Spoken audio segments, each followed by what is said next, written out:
Om Sadashiva Samarambam Shankaracharya Madhyamam Asmadacharya Paryantam Vande Guru Paramparam Ishvaro Guratmiti Murtibeda Vibhagne Vyomavda Vyaptadehaya Dakshinamurtaye Namaha Sarva Vedanta Siddhanta Gocharantam Gocharan Govindam Paramanandam Satguru Pranatoshmaha Om Shanti Shanti Shanti.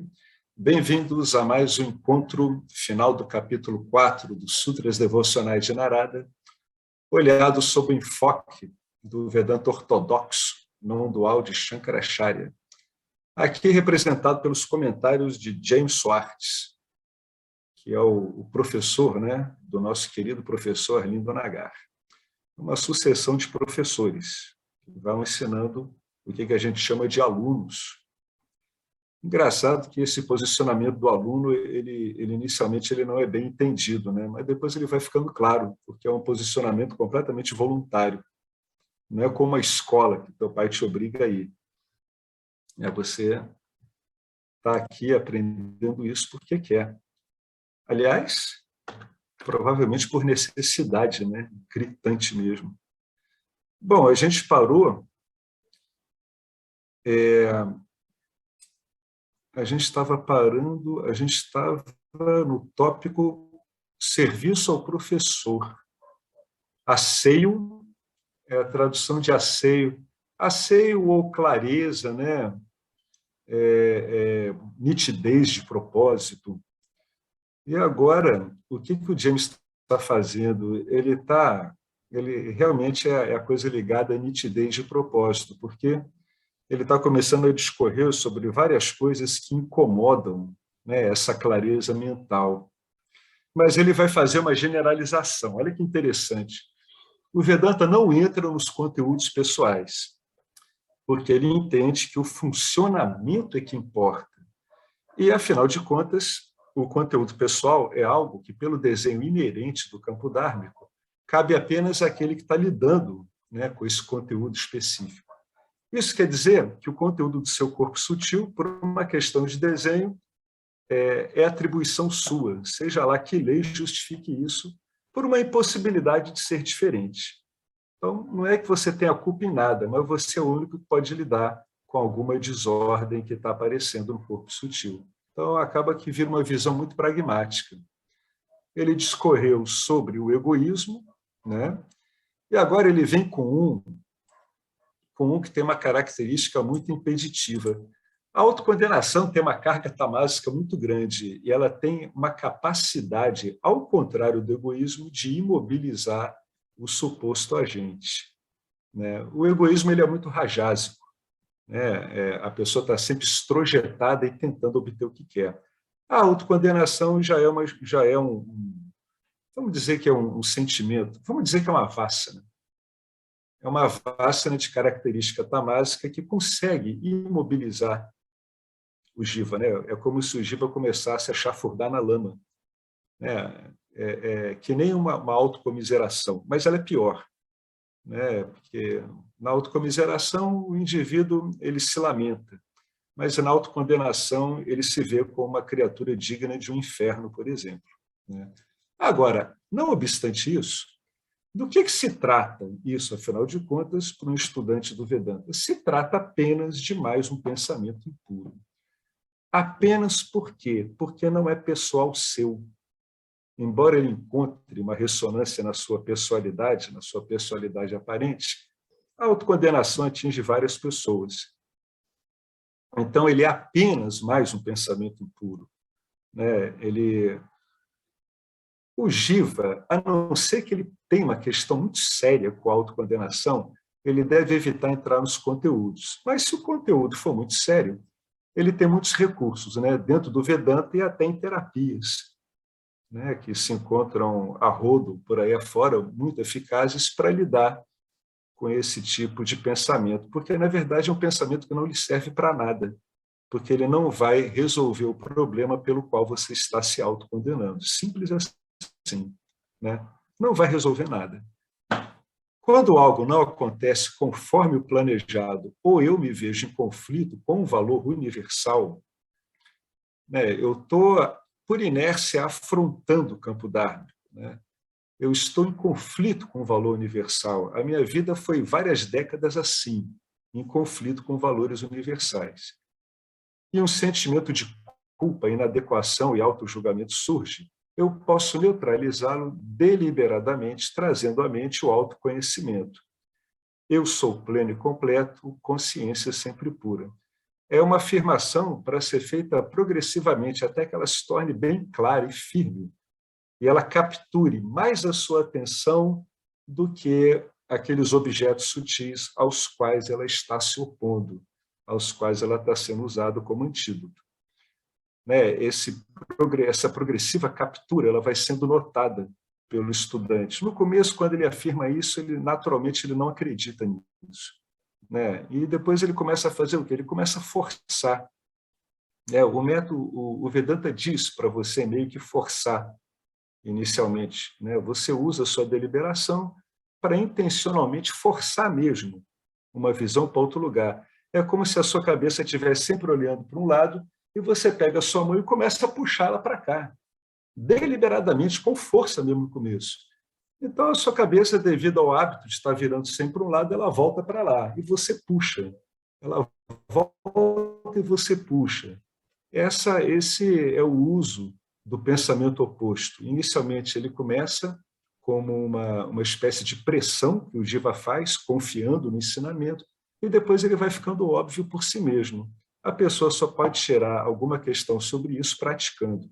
Pode demorar um bom tempo, às vezes meses, talvez até mais, para que ela consiga anular uma vasta, uma característica muito forte usando essa técnica. Né? Mas é aquela questão, né? Você aplica, né, o Vedanta com fé no que está lá colocado e você aguarda, né, que a sua prática ao longo do tempo confirme o que está nas escrituras. Isso é o que a gente chama de fé no Vedanta em relação à aplicação do ensino. Eu aplico e espero que daqui a algum tempo a minha vida ordinária acabe confirmando o que está nas escrituras. Né? Essa declaração, eu sou pleno e completo, consciência sempre pura, é uma declaração que deve ser dita em voz alta. Olha só, no fundo é uma autossugestão, só que ela tem um embasamento muito forte devido ao ensino. Deve ser dita em voz alta todos os dias, o que ajudará a erradicar os pensamentos negativos sobre si mesmo.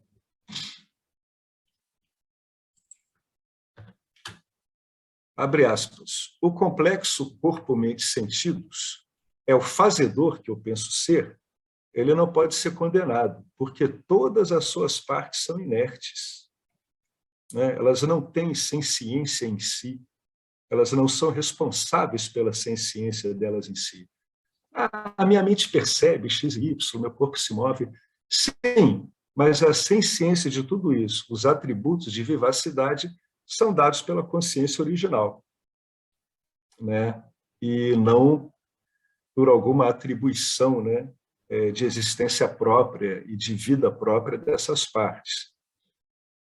Elas fazem os seus trabalhos automaticamente ou a mando da mente. No fundo, elas são inocentes, elas são inimputáveis. Você não pode imputar, né, a essas partes que estão trafegando sob pressão e ordenamento das gunas, você não pode dizer que elas são responsáveis. Né? A mente também ela é inocente, ela é inimputável. O que a gente entende por mente é apenas um agregado em constante mudança de pensamentos e movimento, programado por vasanas que nascem inconscientemente de ações e atitudes inconscientes. Nascem inconscientemente de ações e atitudes até o indivíduo perceber que é ele que vai ter que investigar isso. É justamente nesse nascimento que aparece no corpo sutil que ele olha. Ele diz, caramba, isso está aparecendo. A gente já viu como lidar com isso, né? A gente tem que entender esse processo como o surgimento de qualquer coisa no campo dármico. Surge, dura um tempo que varia e depois naturalmente acaba por si mesmo. É apenas um instrumento não senciente. Eu não posso condená-lo. Não posso condenar o pensamento impuro, porque ele pertence à ignorância do que eu sou, e não a mim, que sou o que sou, né? que não estou situado no plano da ignorância. Né? A minha realidade não é tocada pela ignorância. Embora eu, aparecendo associado ao Jiva, eu possa, usando todos esses agregados inconscientes do Jiva, aceitar essas informações do campo dármico de que eu sou incompleto, que eu sou um ser humano, de que eu sou limitado por um corpo, etc, etc, etc, etc. Né? Então, o que conta aqui, para lidar com isso, é essa autoafirmação mesmo. Ela é baseada em quê? No estudo e na fé, nas escrituras. Dá resultado? Sim. Como é que eu vou saber disso? Tentando. Vai funcionar logo? É muito improvável. Talvez funcione. E o que eu faço? Você vai insistir, do mesmo jeito que você insistiu em se tornar um tremendo do ignorante sobre você mesmo. A mesma porta por onde você entra na ignorância, você vai sair. Só que você abre ela para o lado oposto. É uma porta de salão, desses de filme de faroeste. Você está do lado de fora, e lá dentro, né, lá fora está tudo tranquilo. E lá dentro tem o sansara, tem um monte de gente bêbada, jogando, né, um monte de tentações. Você empurra aquela porta e entra. Como é que você sai dali? Pela mesma porta, mas fazendo um movimento contrário. O caminho é o mesmo. Como é que eu entrei lá? Através da minha mente. Como é que eu vou sair? Entendendo como é o funcionamento da minha mente, usando ela favoravelmente. O que é usar minha mente favoravelmente? É enxertar nela, começar a colocar nela um monte de subprogramas para contrabalançar os programas que eu usei inconscientemente. É por isso que esse fluxo inconsciente de ações e atitudes inconscientes vai sendo contraposto deliberadamente para um outro fluxo de ações e pensamentos, esses baseados nas escrituras, até que comece a ocorrer o resultado que a gente está querendo. E o resultado ocorre sem sombra de dúvida. O resultado ocorre há milhares de anos. Por que vai ser diferente com você? Né? O sistema está aí há milhares de anos. Os Upanishads, as pessoas não sabem quando começaram.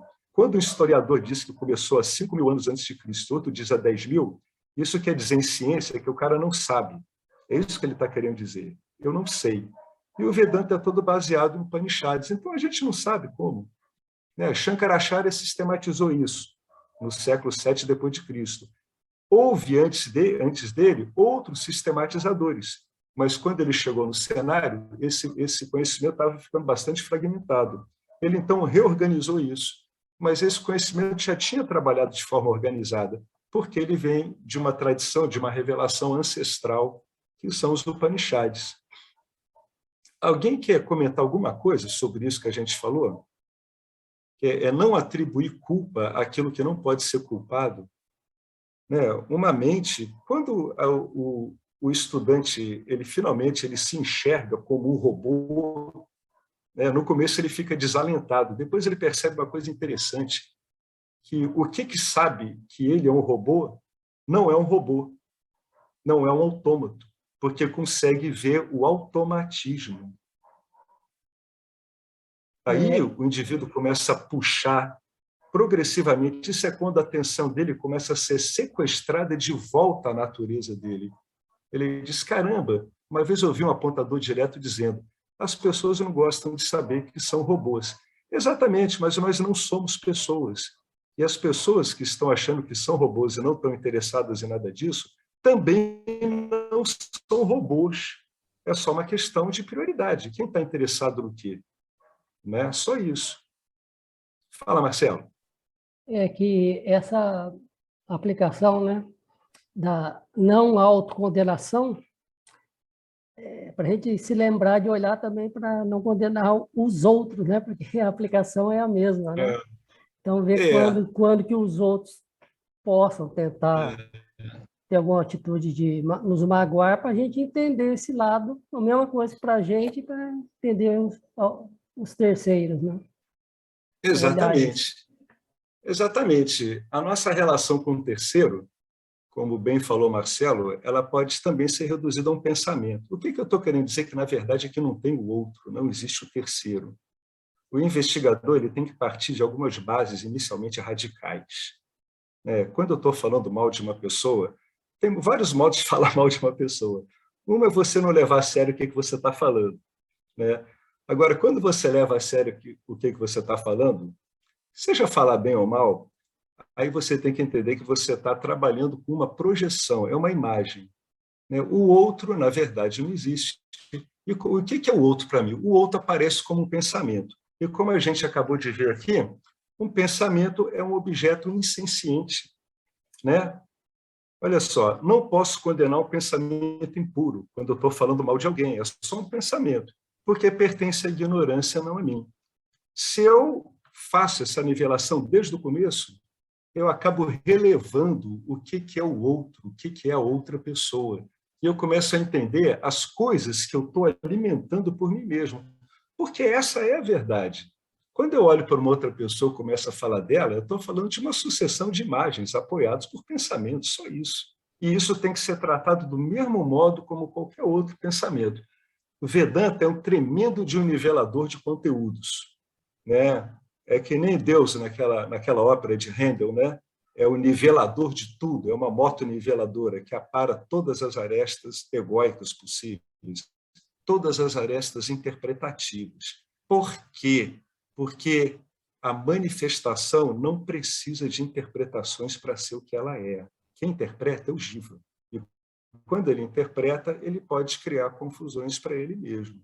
Então, a gente tem que ver, quando a gente fala de um outro, é uma interpretação, é um pensamento. Como é que vai ser tratado? Vai ser tratado como um pensamento com vários defeitos, assim como é um pensamento desagradável, especialmente se a gente está pensando mal. O investigador ele tem que tomar umas posições meio radicais mesmo. Essas nivelações permitem que o investigador não se perca, né, nas avaliações dele. Se ele levar em conta que realmente existe um outro, ele já está começando a alimentar um conteúdo que não é apoiado pela realidade. Afinal de contas, o que o outro tem de comum em você é o ser que vocês são. É assim que você encontra o outro. É assim que você compreende o outro como você mesmo. Né? É quando fica claro para você o que você é. E quando fica claro para você o que você é, não há como você olhar em volta e ver outra coisa que não você. Então, o Jiva está sempre vendo ele. Olha que coisa interessante. Quando ele não está sabendo quem ele é, ele vê apenas as projeções dele, que, no fundo, são reflexos da ignorância dele. Quando ele sabe o que ele só vê ele em tudo, consciência ilimitada. Então, o investigador ele parte dessa posição sempre. Né? Sempre. Isso aí faz ele relevar os conteúdos. E a gente falou assim, se tem um conteúdo mais difícil, aí tem vários recursos na sociedade da gente para lidar com isso. E é válido isso, a pessoa usar do que ela tem ao alcance, contanto que ela saiba que ela está ajustando o seu ventríloco, né? Está ajustando o seu marionete de cordas. Não tem problema, você não é nada disso mesmo. Você tá, isso precisa de um ajuste mesmo. Né? É necessário que haja um ajuste. Daí, todo o Karma Yoga, ou Passana Yoga, é para ajustar esse experienciador, vamos dizer assim. O Gnana Yoga é para botar ele em xeque como a sua identidade. Olha como a sequência é interessante. Primeiro eu ajusto. Eu ajusto como? Eu ajusto em relação primeiro ao campo dármico. Depois eu ajusto o meu instrumento de conhecimento, que é o corpo sutil, o Passana Yoga. E depois, finalmente, eu recorro ao Gnana Yoga para mostrar que a minha identidade não é esse instrumento que está sendo ajustado. Muito embora na manifestação eu faça uso e precise dele. Então, a gente sempre tem que buscar isso, né? Simplificar os processos mentais. Né? Quando eu faço isso, eu estou simplificando o modo da minha mente funcionar.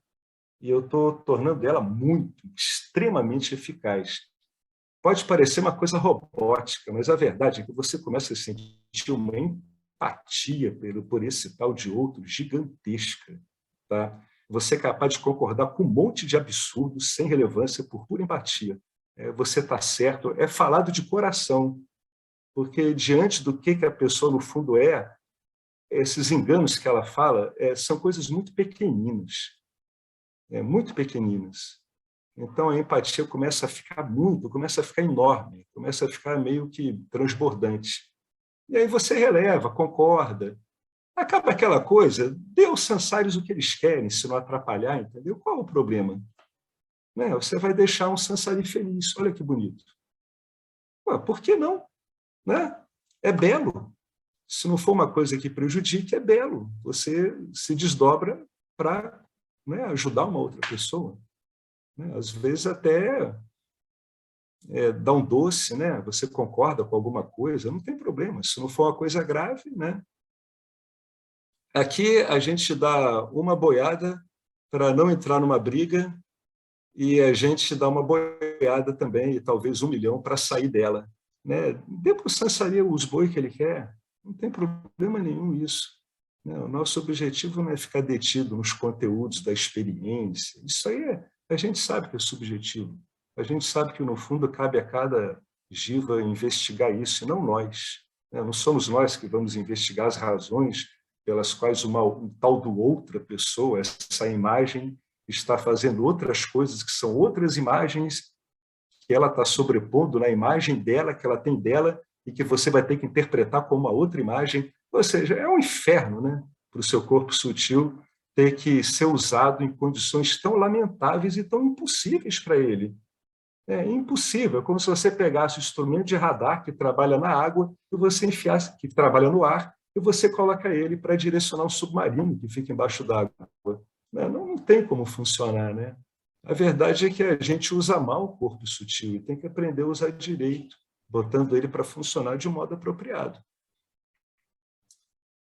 Aí ele fala aqui, purificadores, esses pensamentos de culpa e arrependimento, eles devem ser vistos como alertas da mente, mas não para você ficar insistindo neles. Eles alertam a mente para futuras transgressões do Dharma. Se eu acho que eu sou fazedor, se eu tenho esse pensamento, eu me assumo como fazedor, o arrependimento vai surgir. Se um pensamento específico é o responsável, aí eu já estou fora do laço. Eu posso lidar melhor com essa situação. Eu posso até ajudar ela que ela seja corrigida. Sem o distúrbio emocional, eu posso abordar a ignorância que produziu o pensamento. É exatamente o que a gente está falando aqui. Então, olha só, aqui tem um outro macete. Ele está querendo dizer que o ser humano ele sofre porque ele está transgredindo o Dharma. E por que ele transgride o Dharma? É porque, a rigor, ele faz coisas erradas? Sim, mas mais importante é porque ele acredita que ele é o fazedor das coisas erradas. Quando ele acredita que ele é o fazedor, ele toma a culpa e o arrependimento como pessoais também. Mas a gente que está usando as ferramentas do Vedanta, a gente deve entender a culpa e o arrependimento como balizas. Somente isso, são balizas. Você vai balizar, você, puxa, eu estou culpado. Aí como é que foi aquilo ali? Ocorreu isso, daria para ser melhor. Então você vai e corrige, você não fica carregado do emocionalismo, não fica tragado pela situação. Se eu entendo que isso é uma mecânica do campo, eu não vou ficar embolado com os significados que eu vou atribuir a esse campo, porque esse campo em si ele não tem significado em si. Ele vai depender da gente. Aí o James ele dá um outro macete. Isso aqui é dele, tá? Eu nunca vi lugar nenhum com isso aqui. Mas é eficaz. Aqui está o mantra que deve ser cantado todos os dias. O desejo faz isso. O desejo é o fazedor. Eu não sou fazedor. O desejo causa ação. Eu não causo a ação. Saudações a você, desejo. A raiva faz isso. Eu não faço isso. Minhas prostrações para você, raiva. A ignorância causou isso. Eu não sou ignorante. Reverências a você, ó ignorância. Ele está reconhecendo a força desses sistemas que que deflagram no campo dármico. Ele está querendo dizer aqui que a gente não pode menosprezar isso, né? A gente tem que entender a potência do campo dármico para fazer com que as situações se repitam. A tendência do campo dármico é manter o funcionamento das estruturas psíquicas como as mesmas sempre. O campo dármico tem lugar para repetidores e o campo dármico tem lugar para aqueles que não querem repetir. Ele se vale dos dois. Aí ele coloca aqui, isso coloca a culpa no seu devido lugar. E, ao mesmo tempo, reconhecer a transgressão é um reconhecimento. Libera a mente para contemplar o ser. Porque eu resolvo o meu problema com a transgressão. E agora a minha atenção está mais livre. Se você é orientado pelo medo, se o seu corpo sutil trabalha muito sob a espora do medo e não do desejo, você vai substituir a palavra desejo por medo, nesse macete que ele colocou em cima, nesse mantrazinho que ele colocou. Outro valor que se enquadra neste título é a castidade. O título que ele colocou é lá em cima, é pureza, né? Pureza, asseio, clareza, é a castidade. Mas o que ele entende por castidade? Ele vai explicar aqui. Castidade corresponde a uma atitude respeitosa em relação ao sexo oposto, em relação ao seu parceiro ou parceira erótica, né? Independentemente de sexo. Vamos adaptar isso para esses nossos tempos. E não a falta de intimidade física. Então, é uma atitude respeitosa em relação a uma relação que acarreta um comprometimento, né? Um envolvimento erótico. É isso que ele entende por castidade. Então, nesse ponto, a castidade seria um modo de você respeitar e acolher o aspecto erótico que pode ocorrer entre as pessoas. Então, desse modo, o erótico deixa de ser um problema e passa a ser algo que pode, inclusive, ficar bem mais agradável do que tem sido, né? Ou pode vir a ser algo agradável mesmo, né? Porque ele passa a ser olhado de uma outra forma, dentro de um contexto maior, que é um contexto relacional, né? Basicamente, um contexto onde iguais estão lidando com iguais. Então, há um respeito mútuo que se espalha por tudo isso, inclusive no envolvimento erótico também. Existem aspectos de guerra entre guerreiros onde esse respeito ele ocorre bastante, né? Então, é engraçado, né? Eu não entendia isso. Era moleque, eu via um metendo bala de canhão no outro, mas ao mesmo tempo com muita admiração, né? É uma atitude de carne e oca espetacular, né? Talvez tivesse muitos combatentes ali que estivessem despertos no momento daquele, né? Na guerra tem muito despertar, porque a tensão é imensa, né? Entre os caras que guerreiam. Então ocorre muito despertar. Eu já vi muitos relatos disso. Então essa atitude respeitosa, ela está inserida fundamentalmente no reconhecimento de quem eu sou.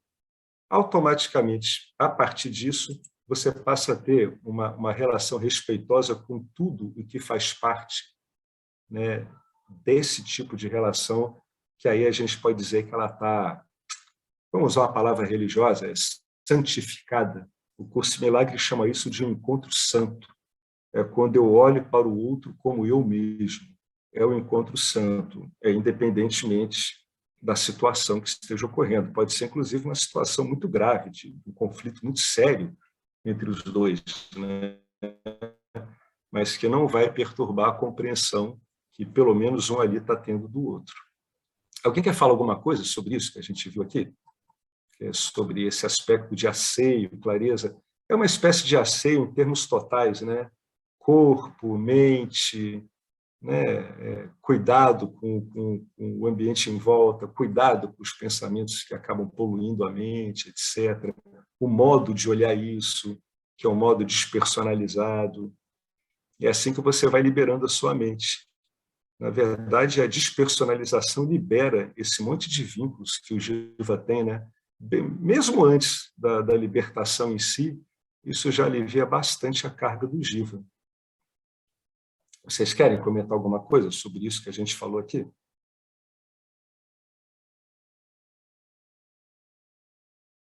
Então, eu vou direto aqui. Agora ele vai falar do ciúme e da inveja. ele vai estudar o que é o ciúme, como é que ele funciona e por que ele não faz sentido. Aí ele vai colocar aqui. Uma das impurezas mais comuns e irracionais é o ciúme, que é uma forma perniciosa de dualidade. Ela é em relação a algo sempre. Nunca é em relação a mim mesmo. Eu não tenho ciúme de mim mesmo. Vocês já viram uma coisa dessa? Isso não faz sentido, né?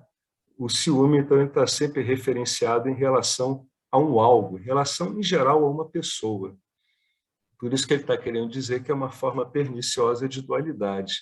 O ciúme existe porque o mundo é vasto, cheio de milhões de entidades que fornecem um sem número, uma miríade de oportunidades reais ou imaginárias para julgamentos comparativos, né? Ou seja, para considerações auto-humilhantes. Por quê? Porque baseados na auto-ignorância. Ciúme e inveja são raiva transformada. Uma boa dica para você rastrear se está sendo acossado pelo ciúme e inveja, acossar a raiva, né? Você rastreia a raiva que está por trás disso. Ciúme e inveja são raiva transformada e geralmente levam à depressão. Eles são produzidos por um sentimento de carência que surge pela comparação com alguém que eu acho que é superior de alguma forma a mim. Ele é irreal por essa razão. Olha só, ele puxa aqui uma razão. Eu nunca tenho inveja de uma pessoa como um todo. Eu tenho inveja apenas de alguns aspectos. Ela é mais inteligente, ela é mais bonita, rica ou popular do que eu. O fato de que eu gostaria de ser como essa pessoa, olha que bacana, mostra que há alguma simpatia por ela. Ou seja, há alguma afinidade que não está sendo correspondido pelas nossas expectativas, né? E em determinadas pessoas surge, devido à carência, o ciúme. Então, que interessante, né? Sempre que um estudante, então, de Vedanta, ele vê que ele tem inveja de uma pessoa, ele não precisa perder tanto tempo e procurar logo por que é que ele está simpatizando tanto com aquela pessoa. Porque, no fundo, ele está simpatizando muito para sentir ciúme e inveja. Senão, essa pessoa passaria em branco por ele. Então, o estudante pode mapear, ele pode ver, poxa, é mais interessante eu prestar atenção na simpatia que eu tenho por essa pessoa do que no ciúme. As qualidades que invocam o ciúme não podem ser separadas da pessoa como um todo. Pelo fato de a pessoa toda, que na verdade eu ser como você, nunca poder ser completamente um objeto de inveja, não há lugar real para os meus maus sentimentos aderirem a mim. Finalmente, também está claro que há certas coisas naquela pessoa que eu não quero. Além disso, se eu for honesto, verifico que também não sou perfeito, sendo possuidor de certas qualidades nada invejáveis. Saber isso torna difícil julgar os outros. Aí o James, com a habitual falta de tato dele, ele vem e diz, se a carapuça lhe servir, use-a, né? Use, pode ser útil para você como investigador, né? E ele fala uma coisa aqui interessante. Isso aqui, ó, além disso, se eu for honesto. E, em última instância, você só consegue ser honesto com você mesmo. Não existe eu sou mais honesto ou menos honesto comigo. Ou você é honesto com você ou não é. E a honestidade, ela é o principal modo que você tem de identificar todas as suas vácinas prejudiciais, rajásicas ou tamásicas. É pela honestidade que você verifica isso. Ninguém precisa saber disso. Aliás, é melhor que não saibam, porque provavelmente vai tornar sua investigação mais difícil ainda. E você agora vai estar acossado por vácinas de outras pessoas. Então, é melhor que não saiba, né? Faça uma verificação própria de você com você mesmo. Basta isso. Com o passar do tempo, essa honestidade vai te levar a profundidades grandes no seu funcionamento. Apoiado pelo entendimento no Vedanta de que tudo isso é impessoal, você pode seguir com segurança. Você confia na Escritura. Você não é nada disso. Então, agora, devido a essa confiança, você consegue olhar para características nada boas que antes você não olhava por uma questão de identificação. Agora você pode olhar. Nossa, eu sou cruel muitas vezes. Nossa, por aqui passam coisas meio nauseantes também. Agora você pode olhar para isso com calma. Pode dizer, caramba, não é que passa mesmo? Tudo que eu suspeitava é verdade. Né? Passa mesmo. Não, eu não sou, tal como os outros, eu não sou uma flor que cheiro por inteiro. Tem partes cheirosas e tem outras partes que não são cheirosas. É normal na composição do Jiva ter isso. O que atrapalha o Jiva é ele tentar esconder isso. Quando ele tenta esconder isso, não tem jeito. Elas acabam voltando e destruindo a tentativa de construção, seja através de uma ocorrência no campo dármico, seja através de uma ferição mais aguda, mais precisa, que o Jiva está tendo na investigação dele.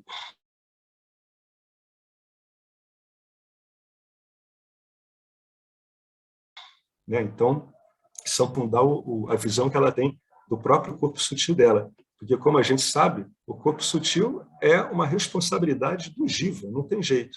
Ele é o zelador daquele corpo sutil, só ele pode dar conta daquilo. Então, quanto mais as coisas desse corpo sutil ficarem claras para ele, melhor.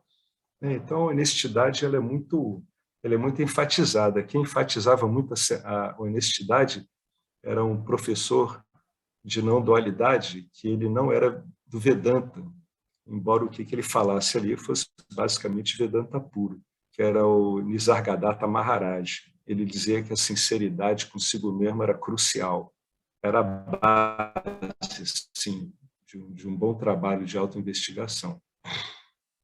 O ciúme, na verdade, uma reação despropositada, né? Não tem fundamento, à aparente natureza da realidade. Né? É completamente sem mérito. Em outras palavras, o ciúme, como não poderia deixar de ser, é uma projeção que mascara uma apreciação insuficiente da minha própria natureza. Né? Porque eu sou pleno, é isso que ele está querendo dizer. Eu sou pleno, eu sou amplo, essa realidade sou eu mesmo. Então, isso não está sendo apreciado por mim mesmo. E, por outro lado, você também não está apreciando as boas qualidades que surgem, né, da minha própria natureza. Ou seja, é um foco exagerado na comparação. Por quê? Porque o indivíduo não está em contato com a verdadeira natureza dele. Como é que isso aparece? Por um sentimento de carência.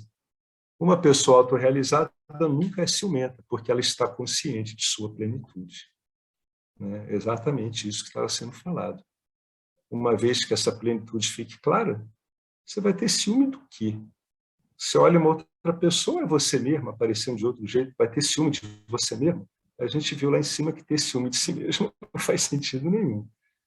Então, repara como o sistema de investigação, né, do Vedanta, ele é baseado na inferência, e aqui, o que ele está usando basicamente não é nem inferência, é bom senso e raciocínio. Só que é um raciocínio honesto, consigo mesmo. Né? E quando você raciocina honestamente consigo mesmo, pode ter certeza de que nesse raciocínio você está descobrindo modos de operar no seu corpo sutil que são comuns às ditas outras pessoas. Elas passam pelo mesmo sistema operacional, não é pessoal isso. O mesmo programa desempenha funções semelhantes, mas com cores diferentes, né? Contextos diferentes, etc., etc. Mas o argumento, fazendo um paralelo aí ao cinema, é sempre o mesmo. Embora a declaração da Bíblia, né, essa declaração é do Antigo Testamento, né, que apresenta um Deus que ele está mais vinculado à história do povo judeu, né, onde aí a gente vai ver uma devoção bastante dual, né, e bastante antropomorfizada. É um Deus com características bastante humanas. Embora a declaração do Antigo Testamento, a de que Deus é um Deus ciumento, signifique que quando você conhece a Deus, você não pode amar nada mais, isso é a leitura que ele está dando, não dual. Né? Ele está apanhando uma escritura, isso é interessante. Você vê que ele está apanhando uma escritura fortemente dual baseada numa profunda antropomorfização de Deus, e ele está relendo isso, né? Significa que quando você conhece a Deus, você não pode amar nada mais. Muitas pessoas acreditam que Deus é um super ser, né, sentado em algum local, dotado de certas qualidades humanas, uma das quais é o ciúme. Mas Deus, graças a Deus, não é uma pessoa, muito menos sujeito a alguma forma de limitação, né? Dê graças a Deus por Deus ser Deus, né? Porque se Deus fosse um ser humano, vocês não iam achar que a gente ia ter uma chance de se libertar, não é, gente? Pelo amor de Deus, né? Isso ia ser impossível. Então, ainda bem que Deus não é Deus. E ainda bem que Deus, ou seja, ainda bem que Deus não é uma pessoa, não é humano. E ainda bem que nós somos a imagem e semelhança dele e que, por causa dele, isso é possível de ser mostrado para a gente, que também nós não somos uma pessoa, né? Mas Deus não é uma pessoa e muito menos sujeito a alguma forma de limitação.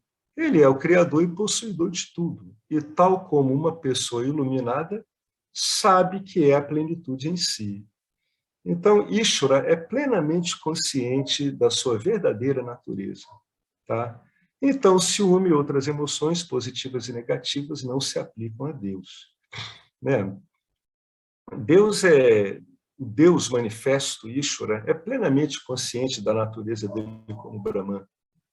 Né? Ele funciona de outra forma, porque, muito embora ele seja, em última instância, o operador das vássanas, ele surge conjuntamente com elas. E ele sabe de si plenamente. Ele compreende a si mesmo. Só que ele não tem vássanas. Então, ele não pode ter nada disso. Emoções positivas, negativas. Não faz sentido isso. Na verdade, Deus não tem emoção nenhuma. O Deus manifesto é onde esse jogo aparece, todo ele, né? E, no caso dele, ele é o princípio inteligente que faz com que tudo isso caminhe para um ponto. Qual é o ponto? Fazer com que o jiva se entenda como parte disso, se entenda como fazendo parte do campo dármico e, portanto, deve buscar uma ação, uma atitude kármica uma atitude dármica diante do campo, né? Quando sinto ciúmes, eu devo aplicar o pensamento oposto e arrancá-lo pela raiz para não cair em desgraça, que é uma das emoções mais barra pesada que tem no ser humano, que é quando o ser humano se delicia com a miséria dos outros. O inglês tem uma palavra de origem alemã para isso, Schadenfreude, né? Uma coisa meio do amigo das sombras. Eu deveria pensar, né? Estou feliz pela boa sorte dessa pessoa. Eu admiro suas boas qualidades e eu estou feliz por ela estar feliz. Se você fica feliz porque os outros são felizes, isso é uma ótima vássina, é uma vássina maravilhosa que a pessoa tem. Estou feliz porque a pessoa está feliz. Qualquer sentimento negativo que se opõe à paz pode ser neutralizado pela aplicação do pensamento oposto. Aí ele vai falar o que a gente tinha falado lá em cima. No começo pode parecer falso pensar desse jeito. Pô, estou forçando a barra, eu não me vejo assim. Afinal, eu realmente não me sinto assim. Eu não estou me sentindo assim. Mas a prática diária e deliberada vai limpar a mente, preparando-a para o autoconhecimento. Então, é força, tem que fazer força. Tem um trabalho a fazer. A prática ela é deliberada. Quem está no Vedanta está por deliberação. Então, vai ter que lidar com as consequências disso, né? Pelo fato de estar numa prática deliberada, vai conseguir se opor a inércias e sistemas de defesa que até então ela não conseguia, né, lidar. Alguém quer comentar alguma coisa sobre isso? Oi. Se a gente pode ficar investindo tanto na ignorância, na negatividade, né? Por que não investir no pensamento oposto da verdade, né? A gente fica tanto tempo... Perfeito. Entendeu? A gente fica, então, qual é o problema? Não é verdade? A gente fica atribuindo uma veracidade a uma coisa que é mentira, que é ignorância, por que não ao contrário, né? Carregar nas tintas. É isso aí. Perfeito. Perfeito. Bom, muito bem pensado. Além disso, Quando a gente começa a investir no oposto, é que a gente acaba percebendo como é que a gente realçar a ignorância foi uma coisa custosa. Você começa a ver como é que foi difícil para você, desde criança, investir em tanta bobagem. Você vê, caramba, aquilo ali era uma... A criança sente como uma violência, não é? É porque é uma violência mesmo. É porque é custoso, dói para ela aquilo. Ela vê que aquilo ali não tem fundamento. Quando o caminho vai sendo feito de volta, quando você vai, como o Marcelo falou, vai investindo na direção oposta, aí você vê como investir na direção que você está abandonando, como ela foi custoso, como esse investimento foi custoso, como ele foi difícil. Ele foi praticamente uma autoviolação, né? Uma autossubjugação, né? É verdade, é isso mesmo. Por que não investir nisso, né? Já investiu tanto tempo piorando tudo, agora você investe para parar de piorar tudo e melhorar. E por isso que também ele fala que tem que insistir e tem que ir fazendo, porque demorou tanto tempo para a gente construir todas essas camadas de ignorância, que vai também, não é uma semana, 15 dias, que você vai repetir e resolver. Você vai ter que investir, ao contrário, como você falou, durante um certo tempo.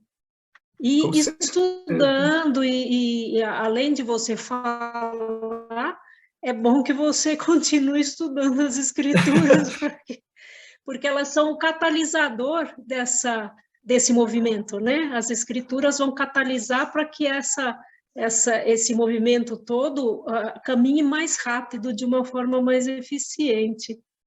Eu Perfeito, acho, é né? isso mesmo. Não, é isso mesmo, é isso mesmo. É isso mesmo, funciona desse jeito. A escritura é um catalisador, você pode se guiar por elas. E é bacana, porque ficar em contato o tempo todo com elas é aquela coisa que o Marcelo estava falando, né? Você insiste, do mesmo jeito que você insistiu na ignorância. Agora você insiste na liberação. Qual é o modo mais seguro de insistir na liberação? É usar um método como o Vedanta, que é um meio de conhecimento, né?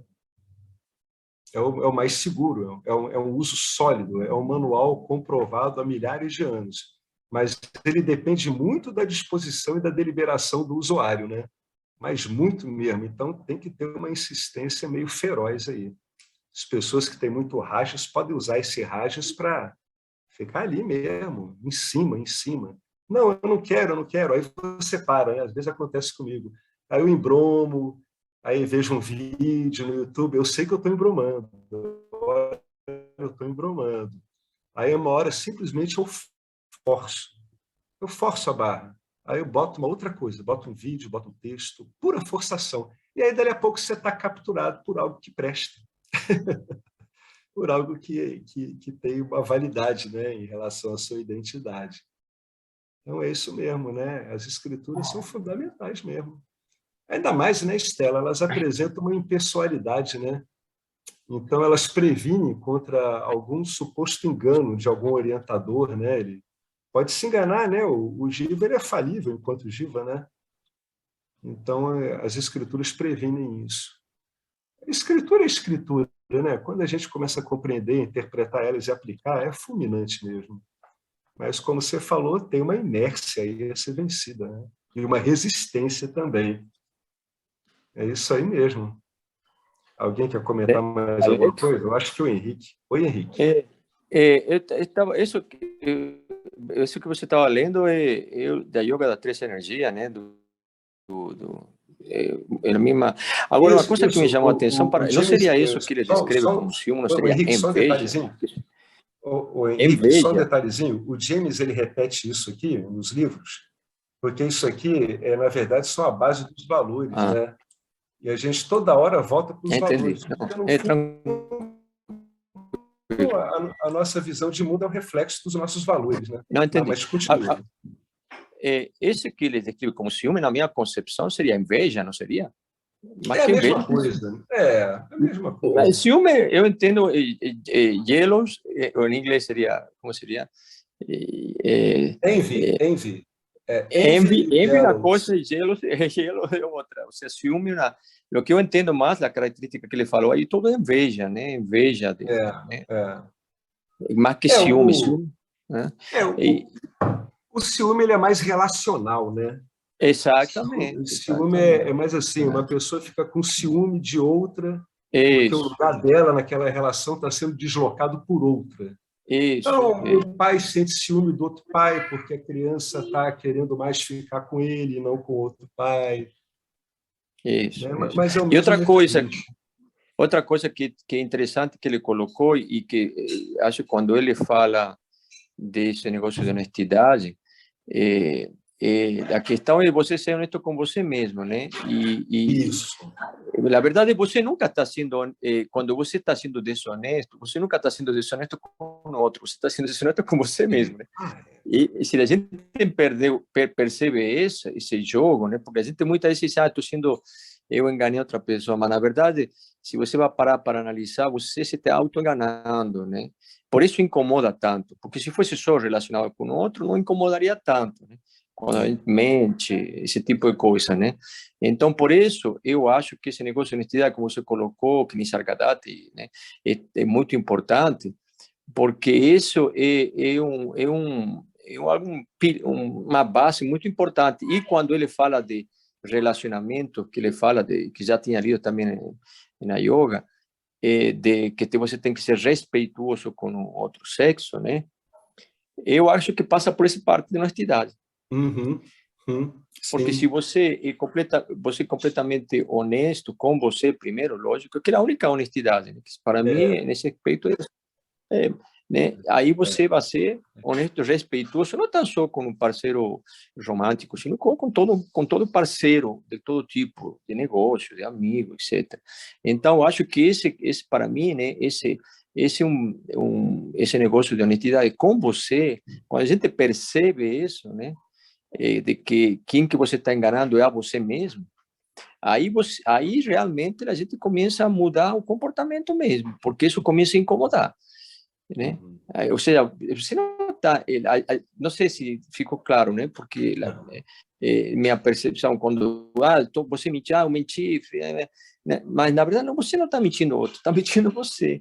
E isso, quando você percebe essa mecânica, né? Tira esse pulo do gato aí começa a incomodar mesmo. Já não, você não consegue mais ser desonesto, né? E as pequenas desonestidades começam a sair e você começa a se sentir muito incomodado com isso. É muito isso que ele colocou, muito bacana esse negócio de honestidade com você, né? Esse outro mecanismo também muito subliminar que talvez a gente, eu não sei, eu passei muito tempo assim, né? Que a gente nem para pensar, né? Eu acho que esse que colocou o James aí é muito bacana esse negócio, né? Isso que isso e isso está relacionado com respeito ao outro sexo, respeito às pessoas. Quando você está sendo honesto com você está respeitando também todo mundo, né? Sim, Está sim. respeitando. Sim, quando você vai reduzindo, né, as atitudes e os hábitos auto-insultantes, naturalmente essa característica acaba se refletindo nos outros. Porque, no fundo, o outro está representando uma visão que você tem de você mesmo, né? Mesmo quando o autoconhecimento não está claro, até a nível de uma psicologia egóica, o outro, ele, no fundo, representa uma visão que você tem de você mesmo. Então, é isso aí mesmo. À medida que você vai, né, parando com essas ações autoinsultantes, isso acaba reverberando no campo. É uma coisa interessante, né? Isso é um óbvio, né? Mas para mim ficou óbvio só quando eu estudei Vedanta, né? O campo dármico, né? Nós, seres humanos, no campo dármico, ele tem um programa específico para o Jiva, que é um programa ético, moral mesmo. É interessante isso, e isso é desconcertante. É por isso que a pessoa sabe quando ela está causando mal. É claro que ela pode encher isso de camadas de interpretação, pode esconder tudo, mas Ishvara coloca em cada ser humano um componente de avaliação moral e ético mesmo. Tanto que você vê que moral e ética existem em qualquer cultura. Seja lá que cultura humana for. Você pode não concordar com o conteúdo da moral e da ética de algumas culturas, mas ele está lá. Né? Ele é aceito por aquela cultura, ele está lá. Você pode não concordar, pode achar um absurdo, mas ele está lá presente. E é isso que faz com que o indivíduo, ele no fundo, ele saiba. No fundo, ele sabe o que ele está fazendo, se é prejudicial ou não. Aí vem aquela regra básica, né? Não faça ao tal do outro o que você não quer que faça a si mesmo. E até você sabe de que isso, por exemplo, eu já te li, né, que existe uma, por exemplo, até aquela pessoa, aqueles, por exemplo, se ela cometem crimes, e no fundo eles querem ser pegos. Muitas vezes, sim.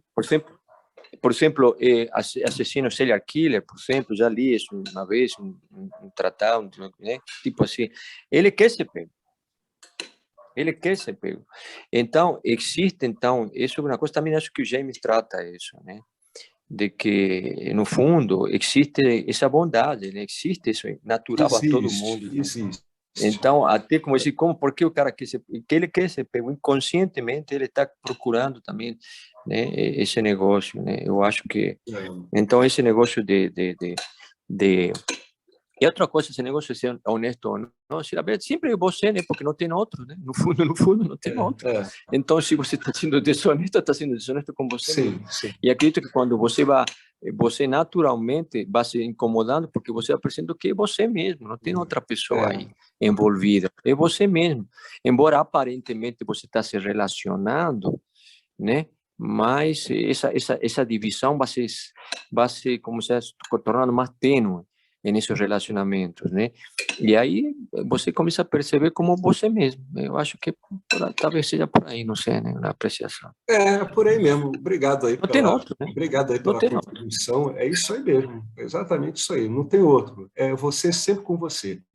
Quando você está fundamentado no ego, é você com você sempre. Você com suas fantasias. O Jiva Smriti, que é a ideia do Jiva sobre o mundo. E quando você sabe quem você é, continua sendo você mesmo, consciência, não tem outro. É o um sem um segundo, é o um sem o outro. Agora aqui a gente vai para, ainda bem, né? Valores um pouco mais bacanas, né? Bem fundamentais. Firmeza, constância, perseverança. Bom, um esforço consistente para atingir um objetivo estabelecido é necessário. A palavra ali é esforço. O bom do Vedanta é que ele é direto. Um esforço consistente para atingir um objetivo estabelecido é necessário para o autoconhecimento. Porque o autoconhecimento não é um conhecimento parcial, como as disciplinas mundanas, como as disciplinas que tratam de objetos no campo dármico.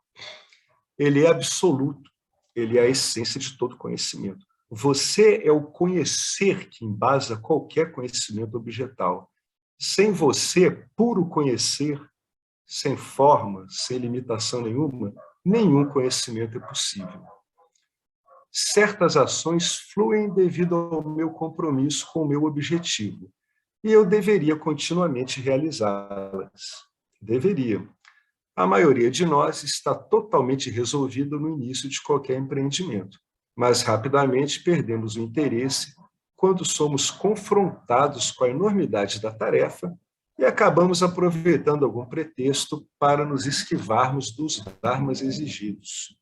A firmeza, às vezes chamada de devoção, né, implica uma apreciação aguda do poder de rajas e tamas para distrair e causar preguiça. Jamais pode se desconsiderar o poder desses gunas, né?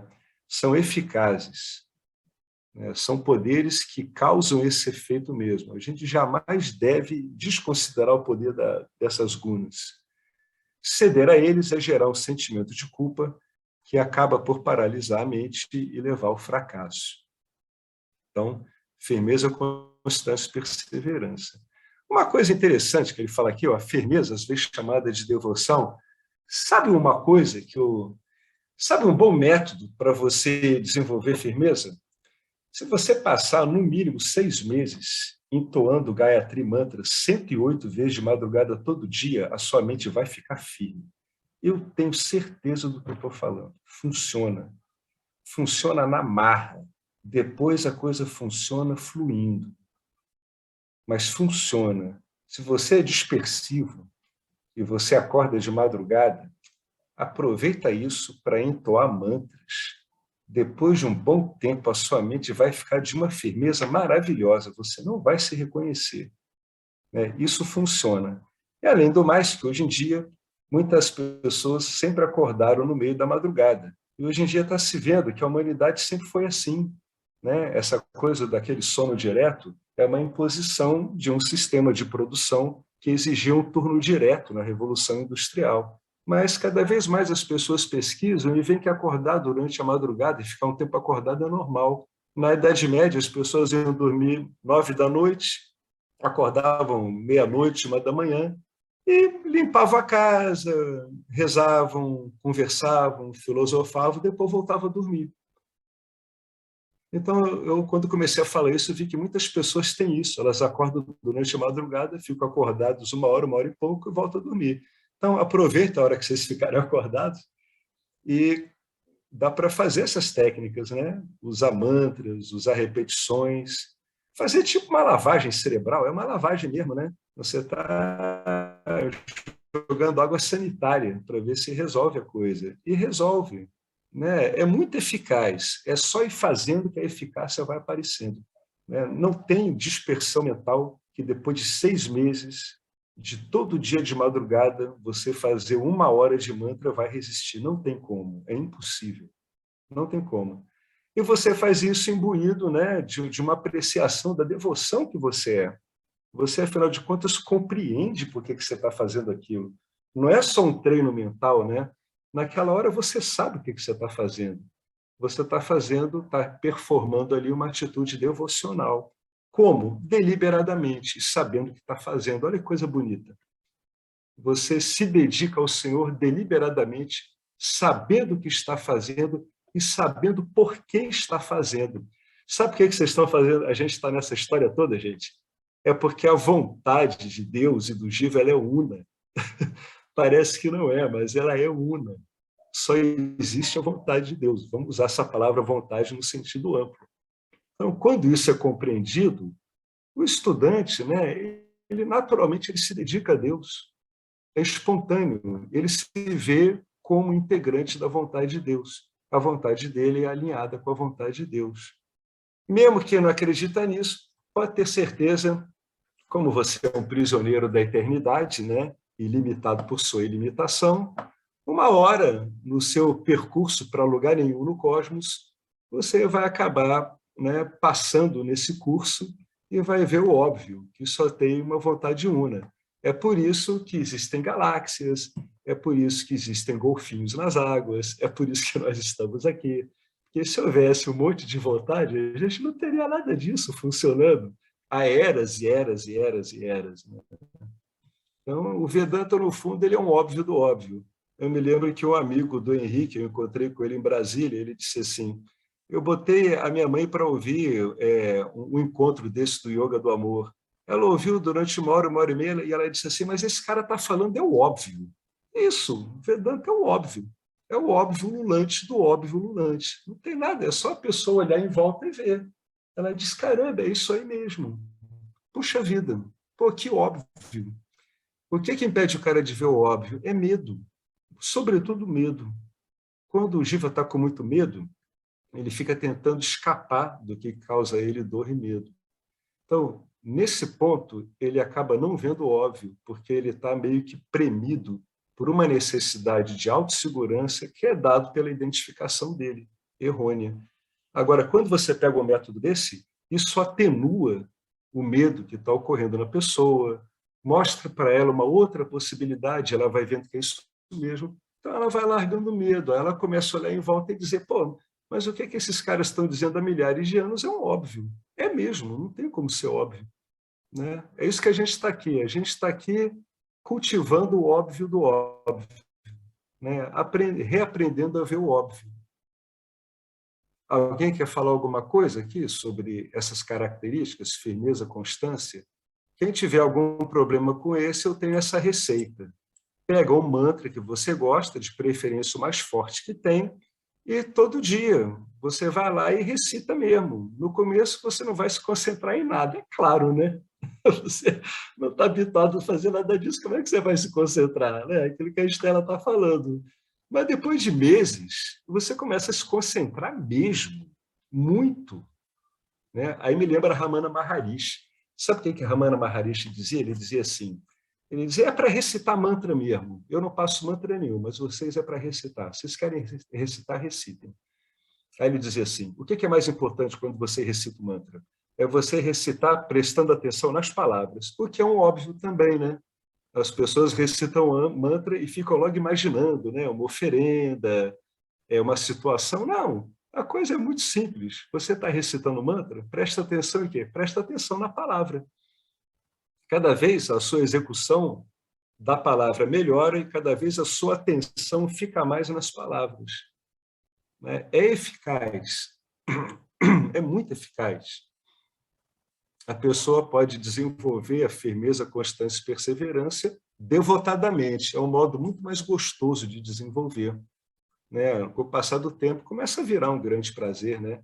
Afinal de contas, nós somos a própria devoção, né? Manifesta. Não tem como negar isso. Só que agora a gente aí fica aplicando a devoção do modo correto. Bom,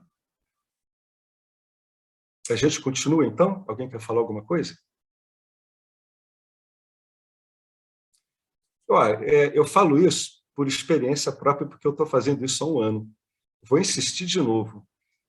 Quem quiser fazer isso aqui, funciona, hein, gente? É bom pra caramba. Depois começa a ficar muito bacana. Tá? Quem quiser reforçar firmeza, constância e perseverança de um modo devotado, sabendo o que está fazendo, por que está fazendo e como é importante, fazer isso de um modo devocional é muito, mas muito bacana. Você vai notar reflexos disso no seu dia a dia, nas tarefas que você for fazer, em você mesmo, na sua relação com as pessoas. Pega logo o Gayatri Mantra, que é um mantra poderosíssimo. Então, pega uma oração boa que vocês tenham mesmo, de qualquer religião boa, uma oração que indique não dualidade, né? Que mostre isso, e fica repetindo. Quando Jesus diz, eu e o Pai somos um, decora aquele versículo ali e fica repetindo ele centenas de vezes, devotadamente. Não tem como não funcionar, é impossível. Imagina você repetir o tempo todo para você, Jesus disse, tu e o Pai é um, tu e o Pai é um. Pô, não tem como não dar algum efeito isso. Engraçado como com o Vedanta, antes do Vedanta, eu olhava essas coisas todas e não entendia a profundidade daquilo, e nem para o que aquilo poderia servir. Hoje em dia você pode rezar com qualquer coisa, né, que tem esse apelo não dual. Né? Vós sois espírito. Nossa, essa declaração de Jesus é uma síntese, né? Vocês são almas? Claro que não. Quem tem alma é Jiva, cara. Vós sois espírito, vós sois Brahman, né? Vós sois o único, aquele que não tem um segundo. Né? Você não é um monte de mentes, de almas. Isso aí ocorre, mas não é a sua natureza. Imagina uma pessoa que passa o tempo todo na rua dizendo eu sou espírito, ela é espírito, ou mesmo que eu. É claro que isso vai dar um efeito. O que você está fazendo? Você está usando deliberadamente, intencionalmente, de propósito, uma lavagem cerebral, ou seja, você está lavando a sua cabeça.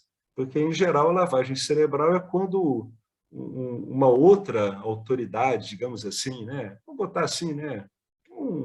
Uma pessoa com uma certa hierarquia religiosa fica impondo isso aos outros. Mas e quando você faz isso deliberadamente com a sua própria mente, né? Você sabe muito bem o que você está fazendo. Ainda mais, você está falando a verdade sobre você mesmo, o que é bem mais interessante. Repara como tem recurso. Tem recurso pra caramba, né? Muito, muito recurso disponível. 10, o domínio da mente. Olha que bacana, valorizar uma mente controlada é entender a maneira como a mente pensa. Caramba, tudo que a gente fala o tempo todo, em cada encontro desse, como isso é importante. E alinhá-la com a maneira como o ser pensaria se fosse uma pessoa vivendo na realidade aparente. Isso aqui é um jogo de palavras, né? O ser não pensa. Mas se ele aparecesse como uma pessoa, certamente o ser estaria envolvido com Vedanta ou com algum outro modo. de autoconhecimento, não tem a menor dúvida, né? Ele estaria envolvido em resgatar a verdadeira identidade dele. Então, valorizar uma mente controlada é isso, ó, você compreender o modo como a mente pensa. Eu estou entendendo como o meu corpo sutil está pensando. Tá, ele tá, parece uma coisa meio caótica, tudo bem. O que eu faço agora? Agora você alinha ele. Como é que eu vou alinhar ele? Usando esse monte de recursos que a gente tem aqui. É assim que você alinha. Ah, isso pode demorar? Sim, claro. Né? Isso pode trazer muito esforço? Sim, claro. Mas e daí? Né? Como o Marcelo falou, a gente já fez tanto esforço em prol da ignorância, né? Por que não aplicar esforço no sentido contrário? Engraçado, o Marcelo falou a mesma coisa que o Dom Juan um dia falou para o Castanheda. Ele disse que o esforço para você ficar infeliz é o mesmo que tem para você ficar feliz. Então é melhor se esforçar para criar as bases para ser feliz. Né? Já que o esforço é o mesmo, e é exatamente o mesmo, então você usa, ó, você vai alinhar a mente. Né? Como é que um ser pensaria se ele estivesse aqui com a gente? Pô, o meu negócio é botar essa mente para produzir mais felicidade, né? Vou calibrar ela. Por que eu vou calibrar ela para me deixar mal aqui? O que isso vai me adiantar? Nada. Né? Então, deliberadamente, você vai calibrar a mente. Como? Alinhando ela com tudo isso aqui que a gente tem aqui. Que tudo isso aqui está descrevendo esse modelinho hipotético. Ah, como o ser pensaria, né? É uma brincadeirinha de palavras isso aqui, né? Ué, ele pensaria exatamente do jeito que está escrito aqui. Você vai alinhar a mente com tudo que está colocado aqui. Isso significa que, embora a mente seja caprichosa, né, a mente é volátil, eu não preciso satisfazer as suas fantasias e ceder aos seus caprichos. Isso significa que quem é o chefe sou eu e não a mente. Né? O estudante de Vedanta ele começa a verificar isso na prática. Ele entende o que é uma mente servir a ele. Não é que a mente fique escravizada a você, é que você compreende o modo como ela funciona e começa finalmente a dar para ela o que ela precisa, que é material de qualidade. Aí, naturalmente, ela começa a funcionar bem. Um material de qualidade que é dado para a mente é o estudo das escrituras. Existem 4 maneiras básicas de pensar, isso aqui é importante, é dessa. Não para a gente pensar nos outros, mas pensar na gente. 3 das quais são necessárias para entender e ter maestria, se eu quiser preparar minha mente para o autoconhecimento. O primeiro sistema ele é impulsivo. Esse não serve para ter maestria. São pensamentos não examinados, nascidos de instintos, que dominam a mente. Eu faço o que eu sinto sem pensar nisso. Então, aqui eu estou no modo F, né? Estou naquele modo F total. Estou direto, estou bombando no campo, não estou avaliando absolutamente nada. Eu estou meramente trabalhando mecanicamente. Eu sou em atuação no campo. Esse é o pensamento impulsivo. Aí vem o número 2, que é muito interessante. Ele é o começo da capacidade de objetivação da mente. Pensamentos mecânicos. O que é isso? Pensamentos dos quais eu estou consciente. Eu consigo objetivá-los, mas eu não tenho recursos para controlar, porque eles estão sendo produzidos por vásanas vinculativas. Então, eu nem sei que tipo de natureza de pensamento é esse, mas eu estou sabendo o que eles são. E eu sei que eles se repetem. O pensamento deliberado são pensamentos submetidos à discriminação. Esse ponto aqui é o que interessa para a gente. O estudante de Vedanta, ele começa a trabalhar deliberadamente. Ele começa a discriminar pensamentos razoáveis de pensamentos que não prestam. Ele começa a ter discernimento sobre o material mental que está aparecendo no sistema de navegação dele, no sistema de conhecimento que é o corpo sutil. Tá? Pensamentos submetidos à discriminação. Que aí o treino dado pelas escrituras faz com que você aceite ou não, com referência à minha estrutura de valores. A minha estrutura de valores ideal para lidar com o pensamento deliberado é a estrutura de valores que é colocada aqui pelo Vedanta. Isso aqui é o cerne do método. Aqui é a base do método. O método se baseia tudo nisso. O que o método diz? Eu ouço a escritura. Eu tiro minhas dúvidas com a escritura. Eu aplico a escritura na minha vida. Né? Shravana, Manana, Nididhyasana. Essa é a base do método. Qual é a base do meu sistema de pensamento baseado em valores? Então, os meus valores que eu estou usando habitualmente, que não estão de acordo com os valores das escrituras, eu começo a substituí-los. Mesmo fazendo o que a gente viu lá em cima, mesmo forçando a barra, eu começo a substituí-los. Tá? Aí, com base nisso, com referência a essa estrutura de valores, eu avalio os pensamentos que estão surgindo. Esse aqui não é aceitável, esse aqui está bom, esse está razoável, podia ser um pouco melhorado. Né? O que eu estou fazendo? Eu estou discriminando, eu estou discernindo os pensamentos. Eu já estou com uma certa independência de identificação devido ao estudo da escritura. Então, eu consigo discriminá-los, eu consigo separar um do outro, eu consigo ver a mecânica deles, e eu consigo fazer disso. Essa é a base. É aqui que o Vedanta, como meio de conhecimento, trabalha. Especificamente aqui.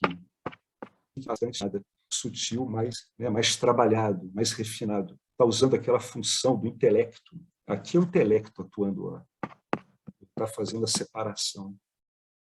Ele está discernindo os que são de interesse e os que não são. É aqui, fundamentalmente, que é o trabalho do Vedanta. Uma vez que isso começa a ficar automático,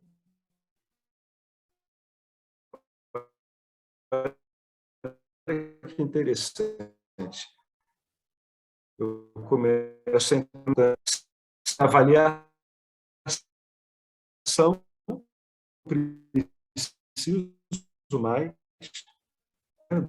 do discernimento,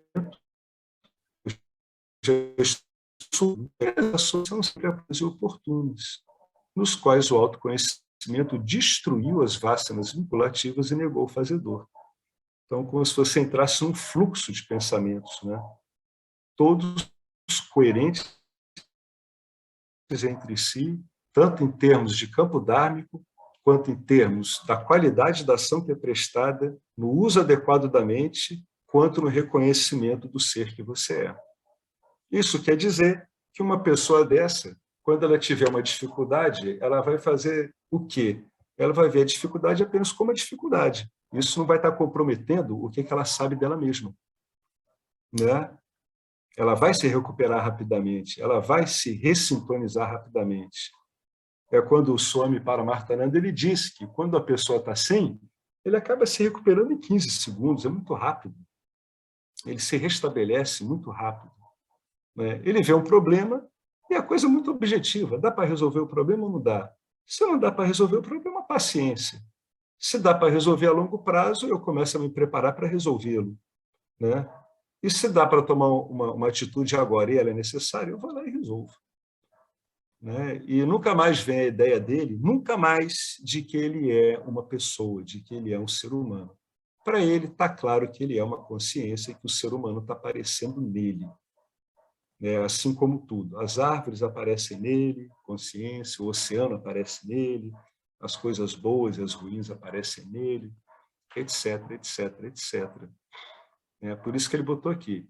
Esse tipo de pensamento aplica-se apenas àqueles nos quais o autoconhecimento destruiu as vássanas vinculativas e negou o fazedor. Negar o fazedor é essencial, porque o fazedor ele é uma fantasia que faz com que as vássanas vinculativas tenham como se enganchar na pessoa. O fazedor é a cola que gruda a vássana vinculativa ao corpo sutil. Para isso que serve a ideia do fazedor, para você se identificar com algo que não é sua identidade. Esse é o fundamento do fazedor. É para apanhar o distraído. A experiência humana é um pega distraído. cara está distraído. Então, ele é apanhado. Né? Ele vai lá, ele acha que ele é o fazedor, e isso gruda essas vássanas nele. Então, por trás de toda a vássana vinculativa, tem o forte senso de fazedor. E, por extensão, porque o fazedor quer usufruir das ações dele, vai ter um forte senso de identificação com aquele cara que usufrui dos resultados das ações. Né? Alguém quer comentar alguma coisa? Isso aqui é importante pra caramba. É um dos comentários mais importantes que eu vi o James fazer nesse capítulo. Tá? E ele faz isso no Yoga das Três Energias também. Né?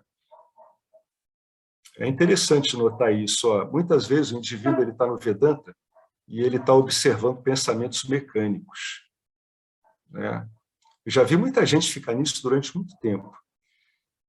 Ele sabe que aquilo ali ele não consegue parar, ele não consegue alterar, mas ele sabe que é mecânico. Esse é o começo da discriminação.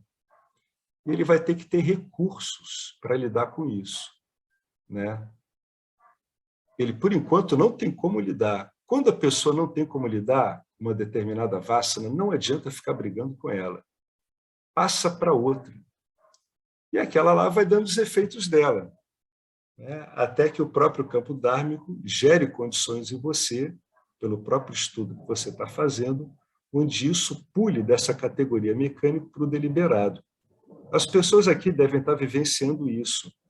Muitos hábitos mecânicos começaram a ser objetivados e tratados, não é assim?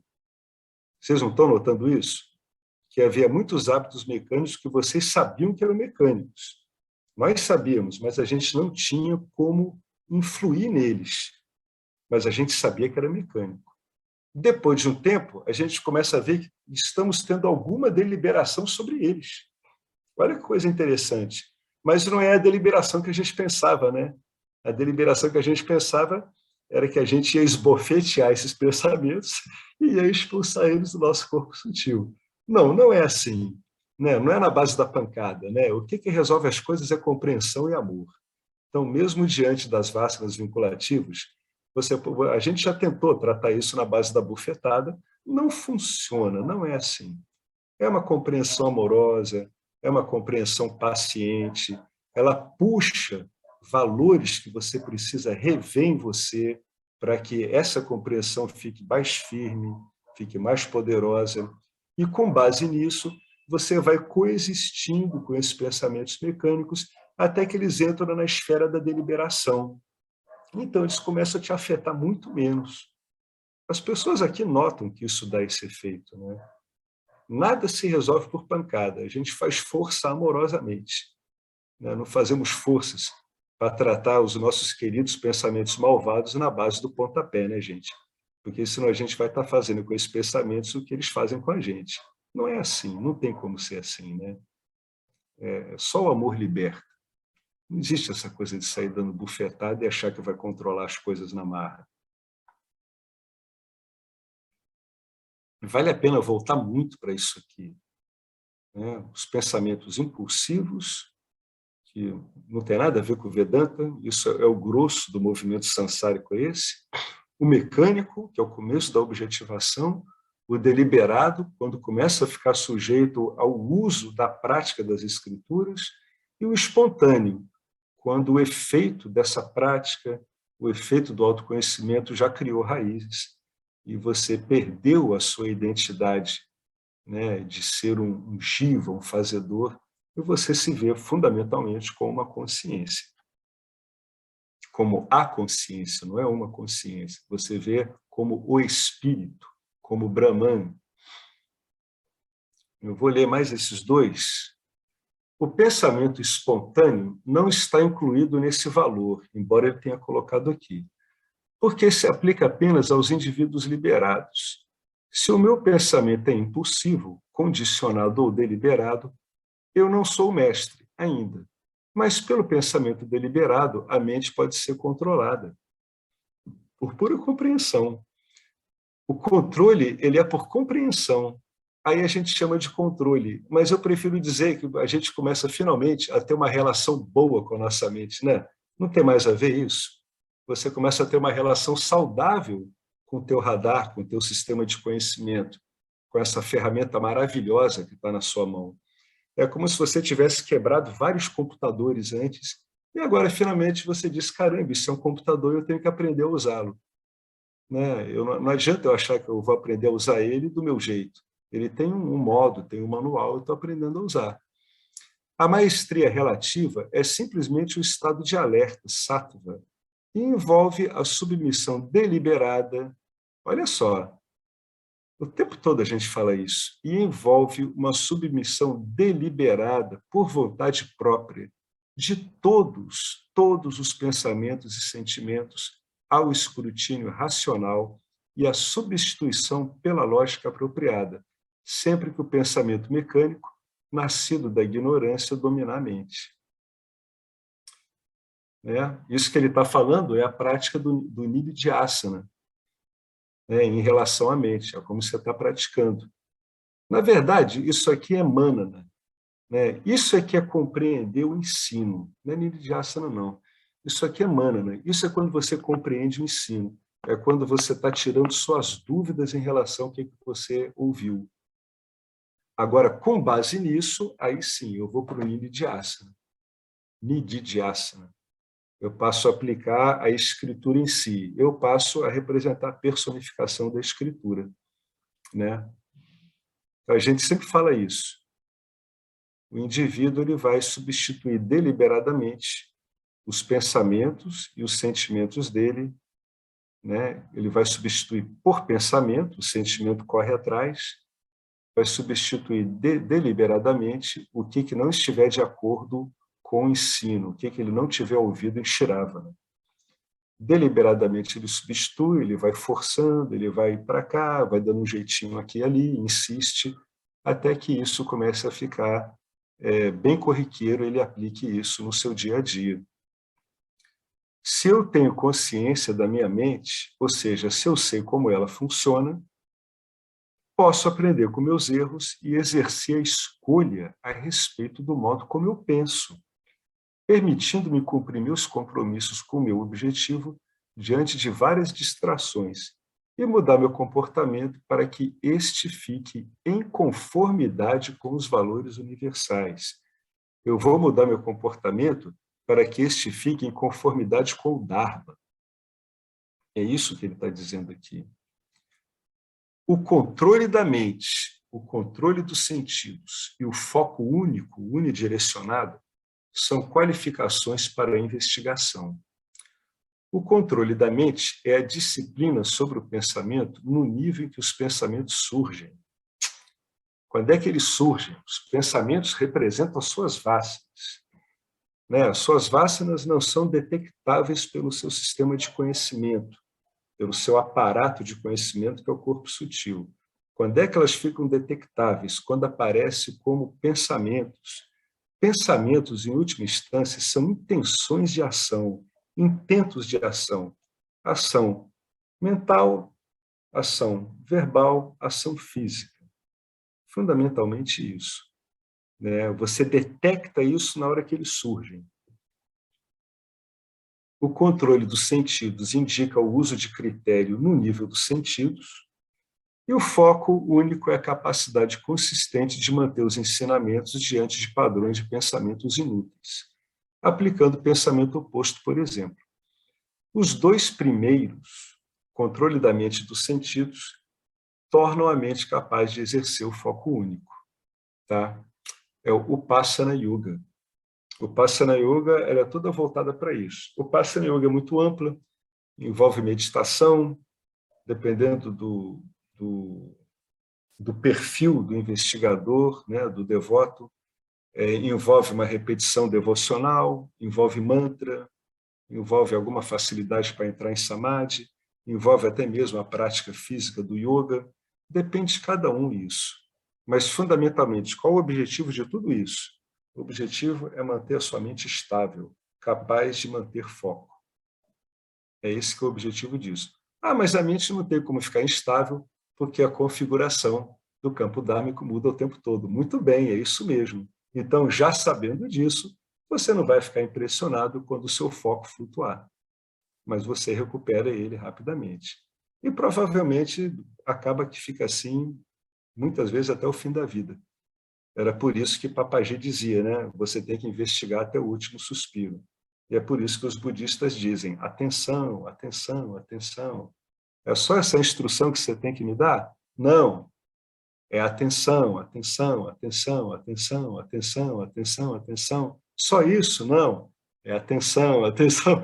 Quanto mais você pergunta, mais o cara diz que você tem que ter atenção.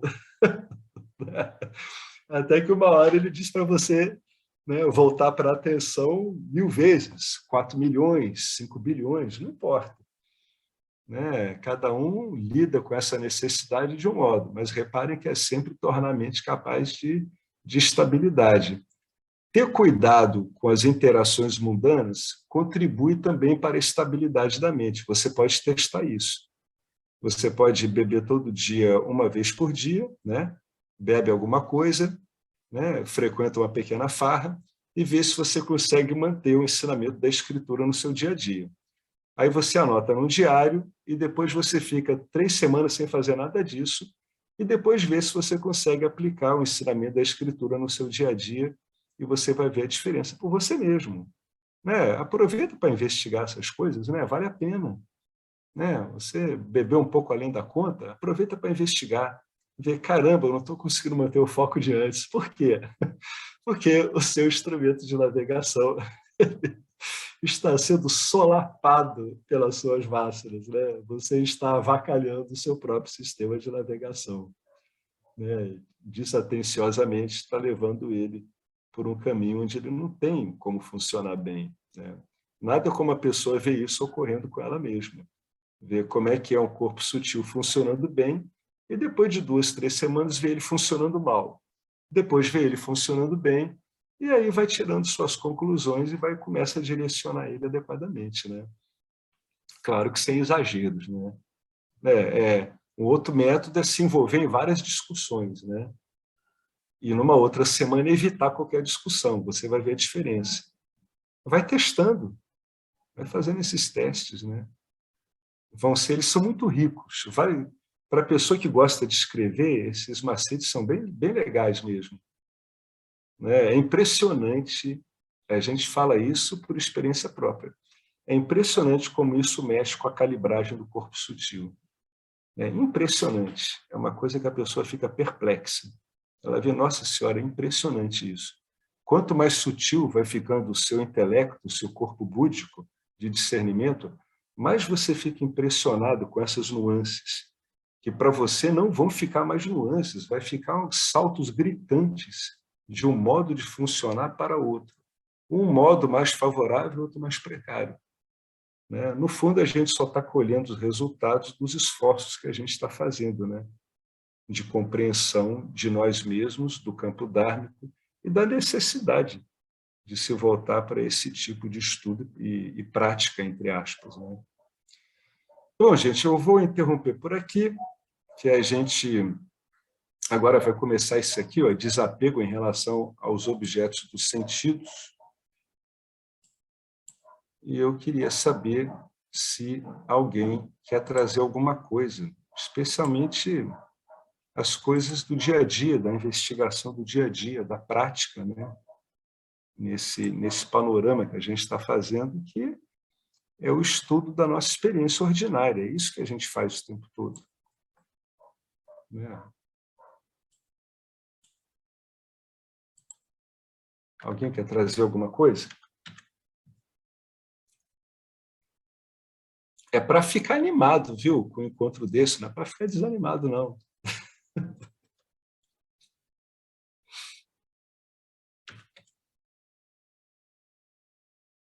Né? É pura insistência, gente, é pura insistência. O cara vai insistindo, insistindo, insistindo. Do mesmo jeito que insistiu para ficar ignorante. Aliás, a gente não, né? A gente foi atropelado pelo ego da família, né? E pelo ego coletivo. Nós fomos reduzidos a uma pequena folha, né? De gente depois que passou esse monte de trator em cima, né? Então, tem que ter uma paciência até essa folhinha voltar a inflar, né? Ficar mais gordinho, mas com as formas mais saudáveis, tudo. Mas a gente não pode esquecer que foram as nossas vásanas que trouxeram a gente para essa família, para esse lugar, para Pois esse é, não tempo. podemos esquecer. Não podemos A culpa não esquecer. é deles, é nossa. Não, não, eles não têm culpa nenhuma, eles são apenas o cenário onde tudo isso se manifestou, né? Porque a gente alimenta isso, né? A verdade é essa, tem uma alimentação, né? E é isso que a gente está lidando aqui, com os obstáculos. Fundamentalmente, o meio de conhecimento, ele lida com os obstáculos ao conhecimento em si, né? Senão ele seria transferível, né? Através de um livro, não é, Estela? E ele não é. Agora, a redução dos obstáculos, aquilo que atrapalha o autorreconhecimento, isso sim, isso é transferível. O modo de lidar com isso, como fazer, né? Quais as opções que você tem. É por aí mesmo. A gente não pode esquecer, né, Estela, que quem deitou o rabicho nessa situação fomos nós mesmos, né? Não podemos esquecer disso. Não é para ficar se culpando, não, né? Mas é para ver que, pô, tem coisa a fazer, né? Não é para sempre, mas tem coisa a fazer, né? Tem que estudar muito como é que essa mente funciona, né? É uma verdade. Tá joia? Alguém quer comentar mais alguma coisa? Oi, Alex. Ô, Celiane, e aí? Oi. Tá tudo bom? Tudo bom? Fechei um pouquinho aqui porque eu tive que colocar a criança para dormir, mas eu queria dizer que assim, os passos, né, esses passos desse último trecho que a gente leu, ficaram muito nítidos, assim, e está muito nítido para mim o quanto mais disciplina, né, quanto mais eu me dedico, seja ouvindo as aulas, seja ouvindo os mantras, ou fazendo alguma meditação, alguma prática, quando percebo que estou muito rajásica, né, muito acelerada e retomando, o quanto essa disciplina faz com que esse tempo de recuperação seja cada vez mais rápido. E eu estou percebendo isso com muita clareza, sabe? Até, assim, por exemplo, acho que talvez uma coisa que eu percebi bem essa semana foi no trânsito, né? Porque dirigindo é muito fácil você perder ali o eixo, né? Porque as pessoas te tiram do... por mais que você esteja com toda a paz do mundo, né? Acontece muito rápido, assim. E eu tenho observado esse momento, né? Exatamente, assim, de me analisar e analisar ali o meu tempo de recuperação, de estar com raiva, né, de perceber ali a raiva, perceber o impulso, de às vezes não fazer nada, porque eu nunca fiz nada, mas sinto raiva, né, e de perceber essa retomada, né, rápida, assim, enfim, né, então esses passos que a gente leu aqui no final ficaram bem fáceis para mim de compreender, porque eu estou observando isso. E estou muito grata, sempre, por estar aqui. Que bacana, né? Você está vendo que é assim mesmo, né? Funciona mesmo. É muito bacana isso. Nada como... No fundo, é um autoestudo, né? Que a pessoa fica fazendo mesmo.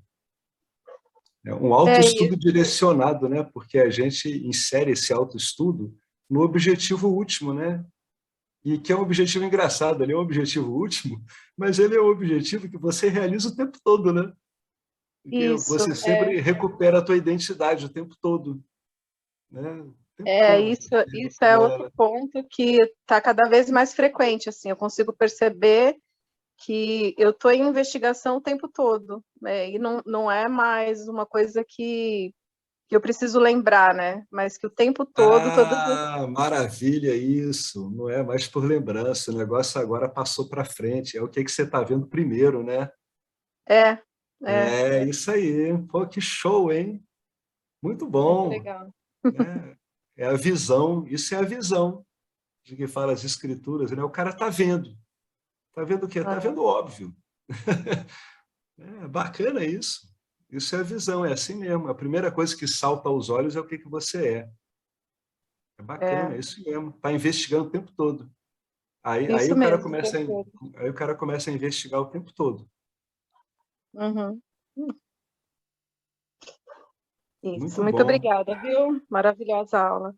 Eu que agradeço você aí. Você é uma estudante insistente, né? É persistente, né? Estudante carrapato.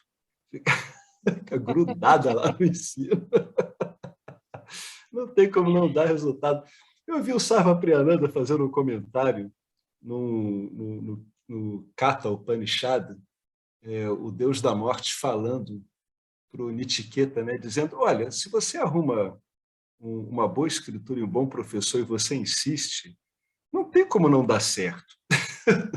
Pô, claro que pode não dar certo, mas a gente diz assim, né? Se você estuda muito para fazer uma coisa, seguir uma profissão, não tem como não dar certo, acaba funcionando em geral. Do mesmo jeito, acaba funcionando em geral também, né? Acaba funcionando, né? E você vê isso está no Upanishad. Quantos anos tem essa escritura?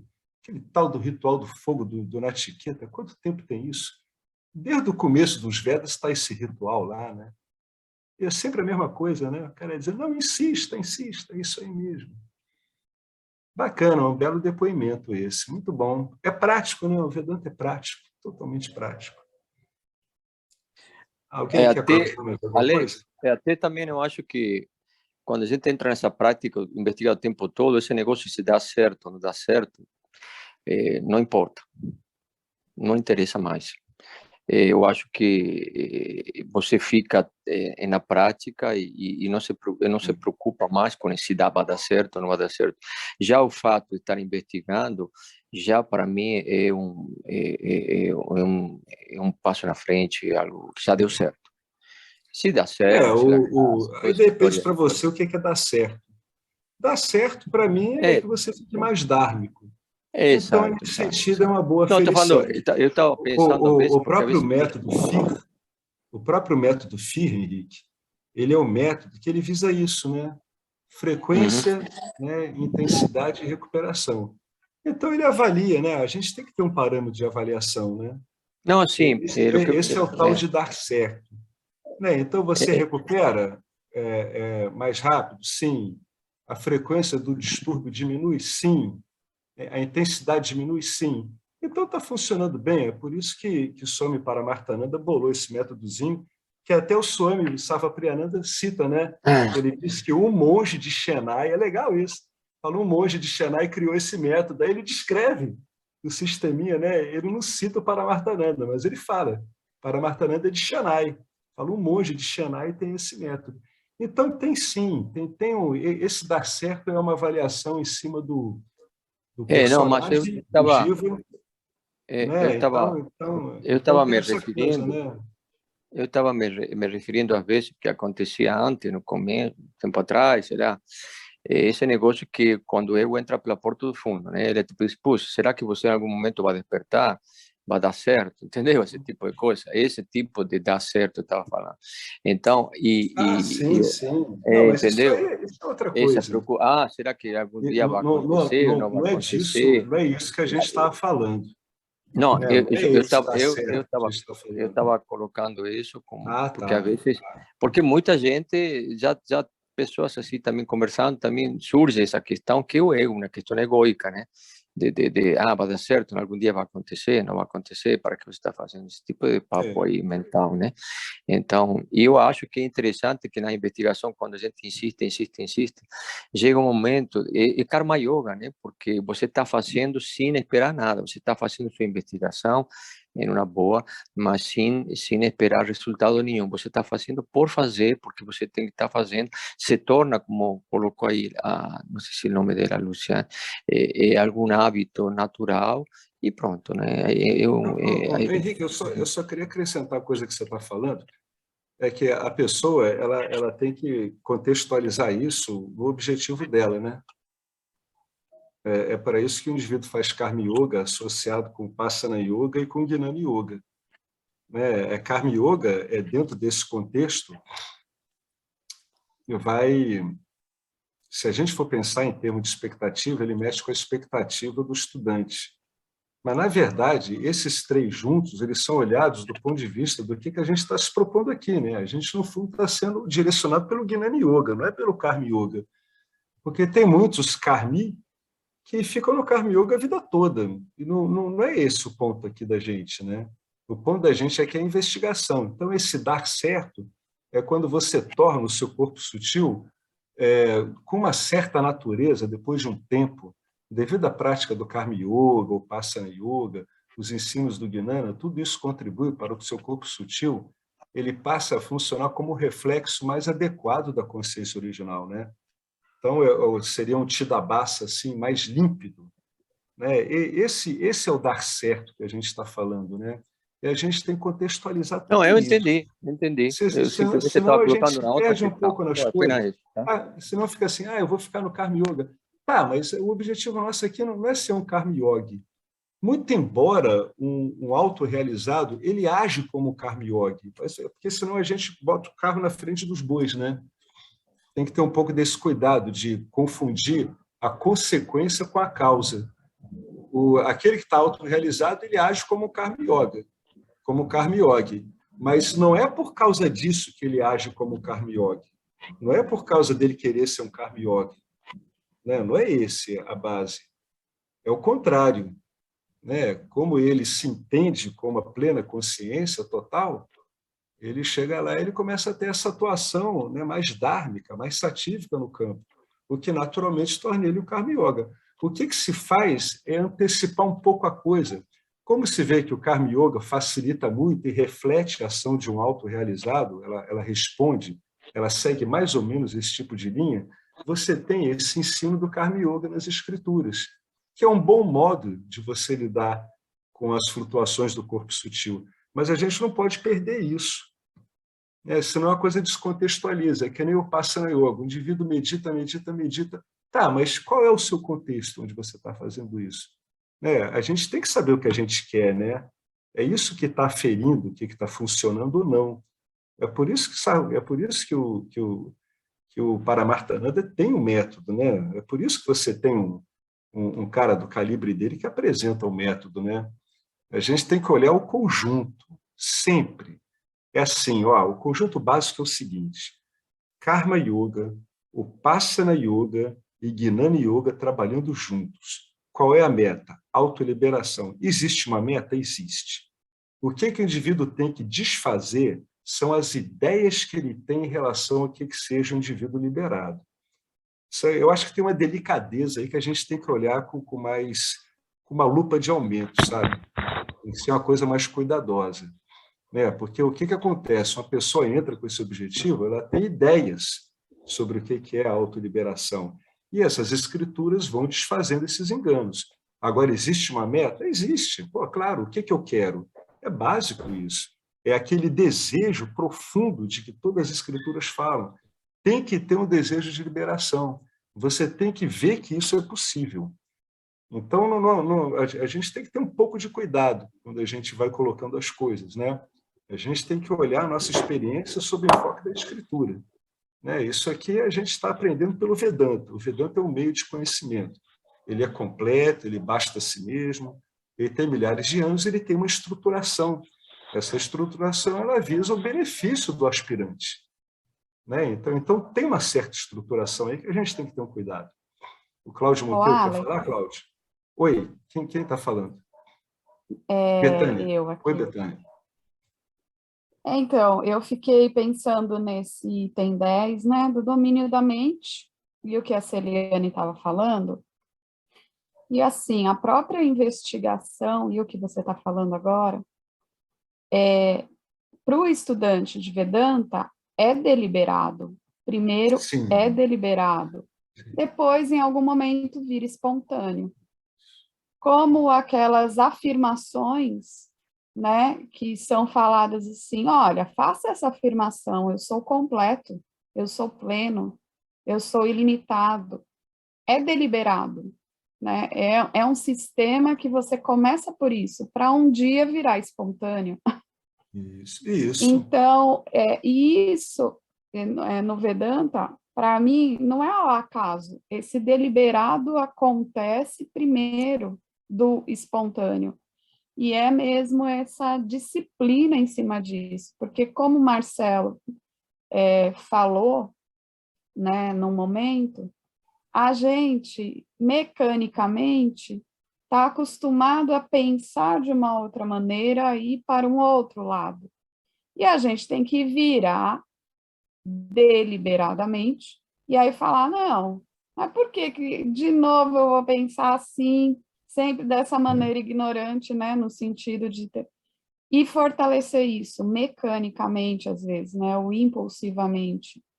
Então, também a gente precisa ir para esse lugar do deliberado, vou para outra porta, vou resolver virar, né? E vai É isso haver um aí. esforço no deliberado, né?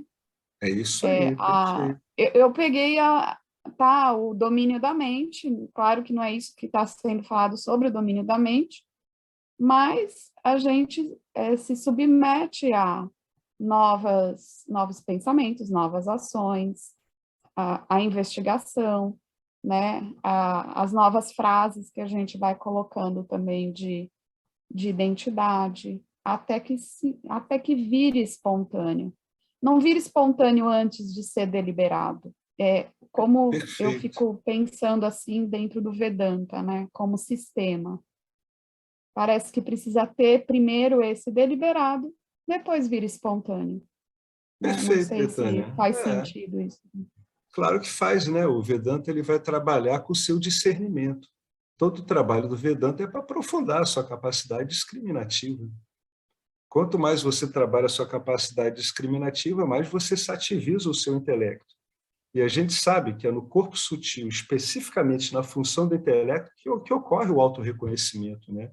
É quando o intelecto ele saca que aquela luz não é dele. E isso é que é tecnicamente iluminação. O intelecto, a estrutura de discernimento do Jiva, ele entende que aquela luz que está iluminando ele não é dele. Ele não é o autor daquela luz. A última discriminação do intelecto é essa. Então, a pessoa ela trabalha isso mesmo, do jeito que você falou. Inicialmente, vai trabalhar o discernimento mesmo. Todo o trabalho do Vedanta é nisso. Qual o resultado disso? A sativização do intelecto, do corpo búdico. Né? Porque as escrituras dizem, o reconhecimento ele é um discernimento. Vocês já pararam para ver isso? Que o reconhecimento, eu sou consciência, é um discernimento? Eu estou me discernindo da materialidade de uma pessoa e entendendo que eu sou outra coisa que engloba essa pessoa, isso é o discernimento final. Tudo é discernimento. Então, é deliberado, como a Betânia falou. Eu falo isso para a gente não confundir as coisas e não botar, eu chamo de carro na frente dos bois. Né? Porque a pessoa ela acaba perdendo a noção do conjunto, ela não entende que o que está determinando ela lá é um profundo desejo dela de liberação. Sem esse profundo desejo de liberação, o ensino não faz sentido. Porque é o profundo desejo de liberação que vai fazer com que ela se submeta voluntariamente a tudo isso. E vamos convir, gente, pô, é um trabalho do caramba, né? Você está andando contra condicionamento de décadas. Se olhar do ponto de vista de uma reencarnação, né, de uma migração do corpo sutil, pode ser uma trajetória de milhares e milhares de anos. Que, incrível que pareça, o cara pode resolver numa vida. Né? Então, a gente tem que ter cuidado com essas colocações que a gente faz, né? Senão a gente perde o contexto, a gente acaba não entendendo o que está sendo feito. Né? Tem que ter isso muito claro. É sempre assim, é tudo por discernimento. O controle da mente ocorre, mas é como você imaginava o controle da mente? Não. Não é como a gente imaginava, né? O controle dos sentidos ele ocorre, mas é como você imaginava o controle? Não é nem um controle. Hoje em dia, para mim, eu não vejo como um controle. Não é uma coisa que você tem que ficar lá apertando as carrapetas, né?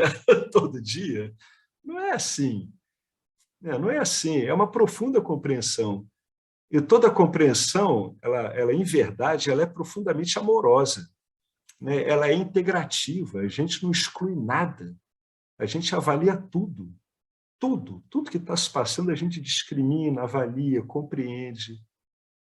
Então, por isso que eu fiz esse comentário, porque eu noto assim, que às vezes tem alguns vieses aí de um apontamento direto. O apontamento direto ele é muito bacana, mas os que começaram o apontamento direto, eles eram grandes devotos e grandes Karma Yogi já. Acho que isso às vezes escapa um pouco do ocidental, sabe? A Ramana Maharishi é um grande devoto, espontaneamente um grande devoto. Nisargadatta Maharaj, um devoto, basicamente um cara totalmente devotado, né? São pessoas extremamente dármicas.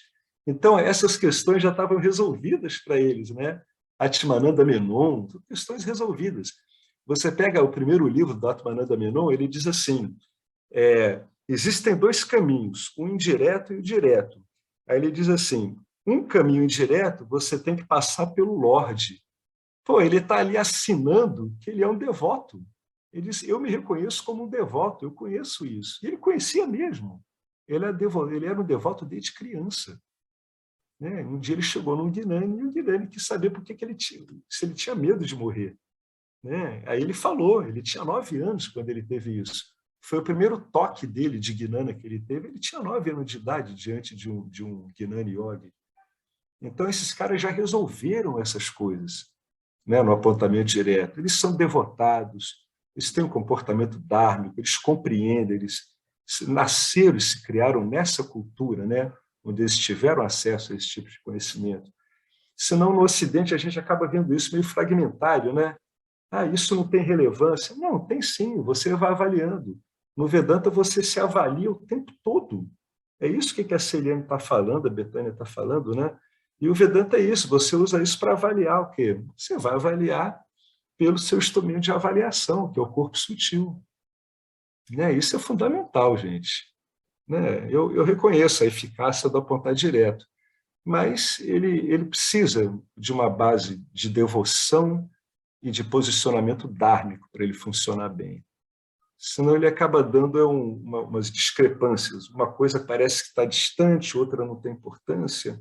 A gente tem que ter um pouquinho de delicadeza, né? Tem que ir um pouco mais devagar e olhando como é que o nosso sistema de discernimento avalia melhor isso. Tá joia, gente? Que avançou só um comentário final, Alex, é que Oi, assim, Betânia. porque senão, né? Para que qualificação, né? Perfeito. Por que o Vedanta põe de qualificação? Se fosse, é um passe é automático, entendeu? Já vai para o espontâneo, só pelo, né? Então não tem uma ação deliberada em cada passo da qualificação, né? Sim, então, em cada passo aí tem uma ação deliberada. Tanto que o indivíduo ele consegue saber o que falta para ele e ele tem recursos para suprir. É ou não é? Né? O ensinamento dá a ele recursos para suprir isso. É isso mesmo. É tudo deliberado, gente. Não tem outro jeito. Não tem outra história. Senão a gente vai ter, né, iluminações dessas aí que a gente vê por aí, né, lamentavelmente, acaba resultando em nos tais dos egos iluminados, né, que assumem papéis, né, são apenas reedições de suas vássanas que não foram estudadas, não foram vistas. Um excelente apontador direto, que é o Rupert Spiller, ele diz, a pessoa pulou o ônibus do autodiscernimento, né, pulou antes do ponto, né, saltou, tinha que ter ficado nesse ônibus por mais tempo. Senão, para que qualificações, né? Por que você vai ficar lá lustrando o teu corpo sutil, né? Para quê? Perfeito. É isso aí, gente. Um grande abraço para todos vocês. Hoje a gente avançou bem, né? É bom para dormir hoje. Tchau, gente. Tudo de bom para vocês. Ah, tem o Purnamada, né? Vamos lá. É do Isha Upanishad. Om Purnamada Purnamidam Purna Mudachyate Purnatya Purnamadaya Purnameva Vasishate. Om Shanti Shanti Shanti. Gratidão ao Vedanta, gratidão a Ishvara e a toda essa tradição maravilhosa de professores e alunos. Gratidão a nós mesmos, gratidão a tudo. Até a próxima, gente. Boa noite para vocês.